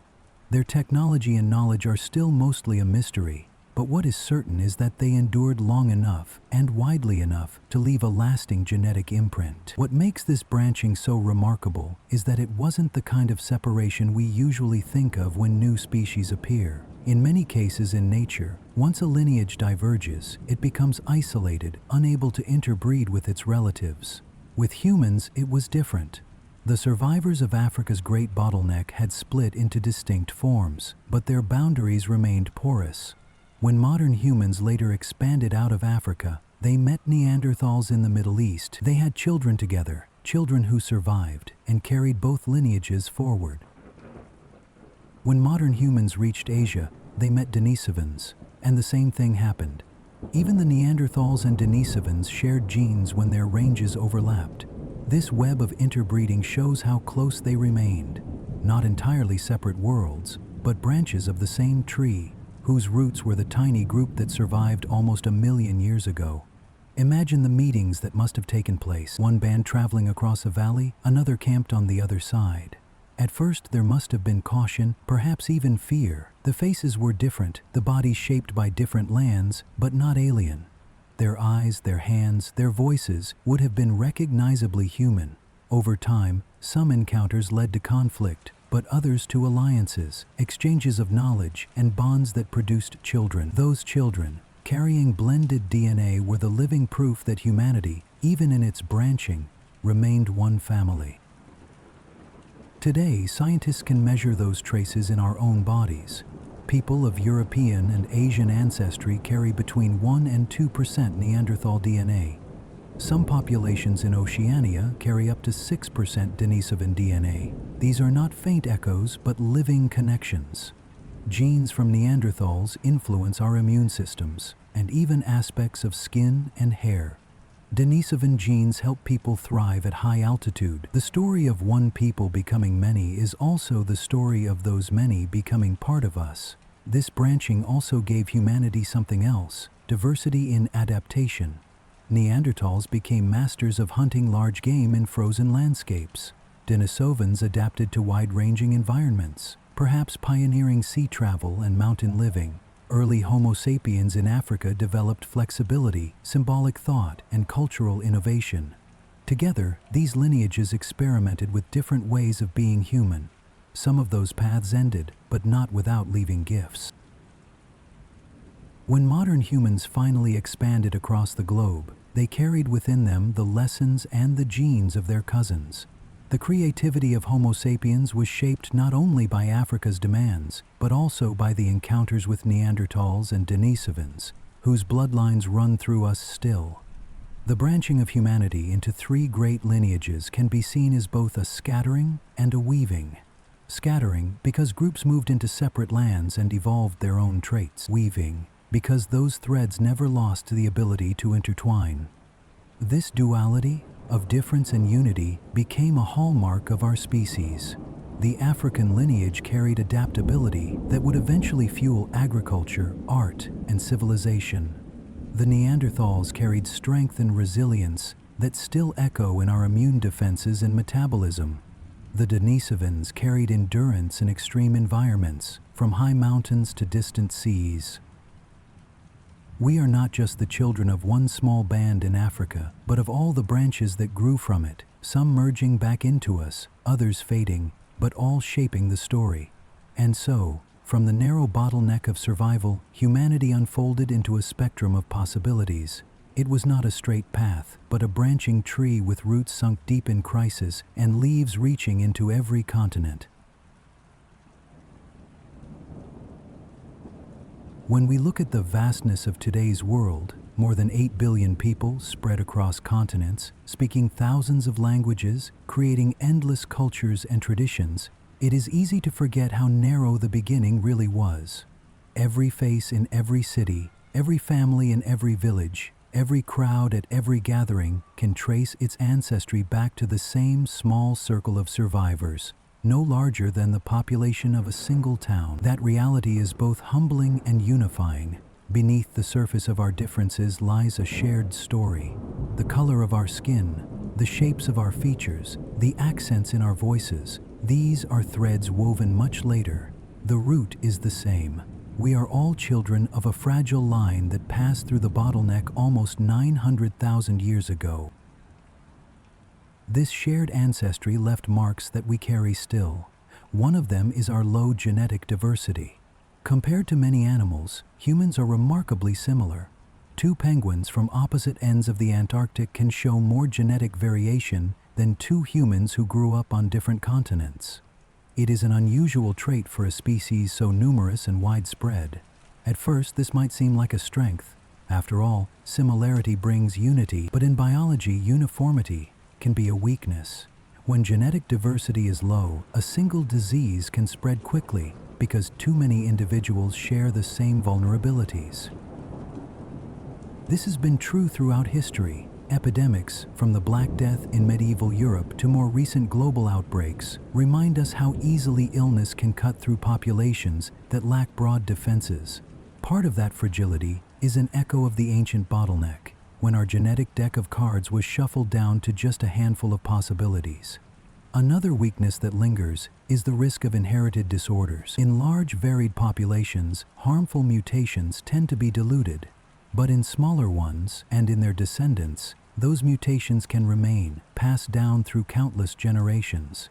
Today, geneticists can trace certain conditions to ancient roots, preserved because the bottleneck left so little room for variation to wash them away. And yet, these weaknesses exist alongside immense strengths. The same bottleneck that reduced our numbers also refined traits that carried us through. Cooperation, for instance, was not optional during those long millennia of scarcity. Small groups could not afford constant conflict. They learned to share, to read one another's emotions, to nurture children collectively. That legacy remains one of our defining features. Humans are extraordinarily social. We form bonds not just within families but across tribes, nations, even global communities. That instinct to connect is not a modern invention.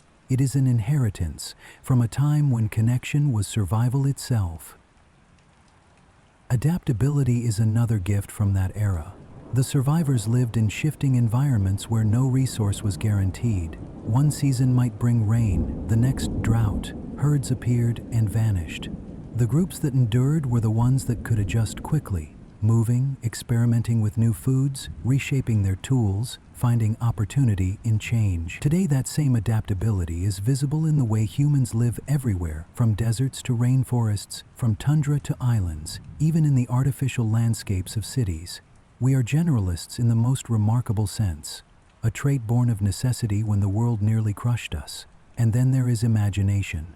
During the bottleneck, the ability to imagine was not about art or beauty, it was about survival. To imagine meant to predict, to see a path where water might flow, to picture the movement of an animal herd, to envision tomorrow's risks. Those who could hold such images in their minds gave their groups a vital edge. Over generations, this capacity deepened. It became not only about survival, but about meaning. It blossomed into symbolic thought, into stories told around fires, into the seeds of language and culture. That same imagination later painted on cave walls, composed music, and built civilizations. But its foundation lies in the quiet struggles of ancestors who needed to imagine the future to live through the present. The legacy of survival is not just written in our biology, but also in the way we see the world. We are descendants of people who carried forward lessons carved by hardship. Even today, much of our psychology reflects it. We are cautious in the face of scarcity. We bond deeply with those around us. We carry anxieties about belonging and safety. These are not flaws, but echoes. reminders of a time when vigilance and cooperation meant life or death. Think about how humans respond to crisis. When disasters strike, floods, earthquakes, fires, people instinctively come together. Strangers help strangers. Communities form spontaneously. Food is shared. Shelters are built. That reflex is ancient. It is the same survival instinct that once guided small groups through droughts and storms. In moments of need, we revert to the behaviors that saved us when our species was on the brink. At the same time, our imagination pulls us outward, beyond survival. It drives us to ask questions no other species poses.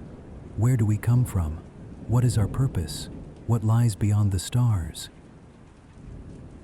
These questions are luxuries made possible by abundance, but they are also rooted in that ancient habit of looking forward, of seeing more than the present moment.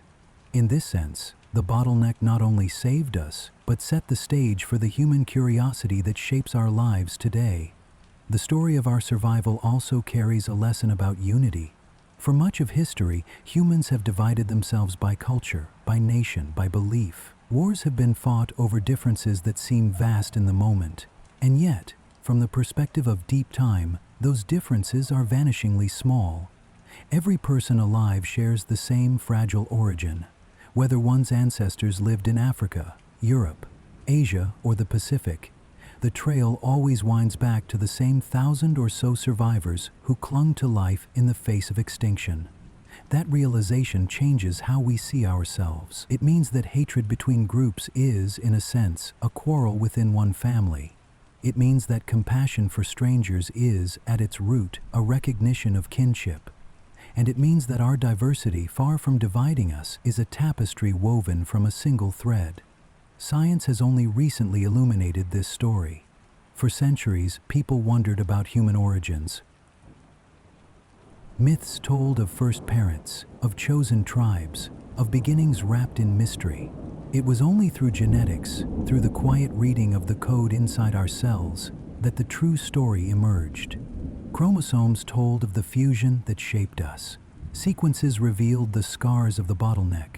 Comparisons showed how close we remained to Neanderthals and Denisovans. What once seemed like myth became measurable fact, that all of us descend from the same narrow line, and that our survival was never guaranteed.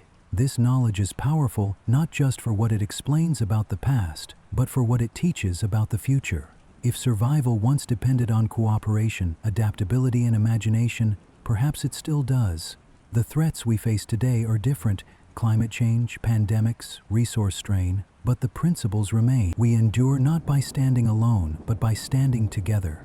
The legacy of survival is also a story of humility. For a species that has built cities, split atoms, and reached into space, it is sobering to remember how close we came to disappearing before any of it began. We are not inevitable, we are not indestructible. We are here because a small group, against overwhelming odds, managed to hold on. Their lives, their choices, their resilience echo in every heartbeat today. And yet, that humility comes with wonder. From fewer than 2,000 people, the world blossomed into billions. From stone flakes and fire pits came art, medicine, technology, and dreams. The line between survival and extinction was razor thin, but on the side of survival lay everything we now know and love. Every story, every invention, every moment of joy exists because they endured. So what does it mean, here and now, to carry this legacy?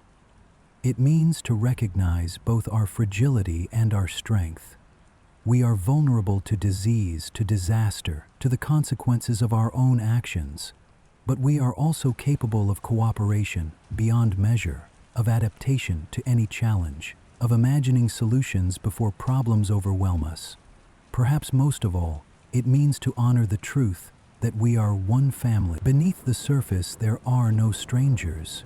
Every handshake, every glance, every conversation is a meeting between relatives, separated only by the branching of time.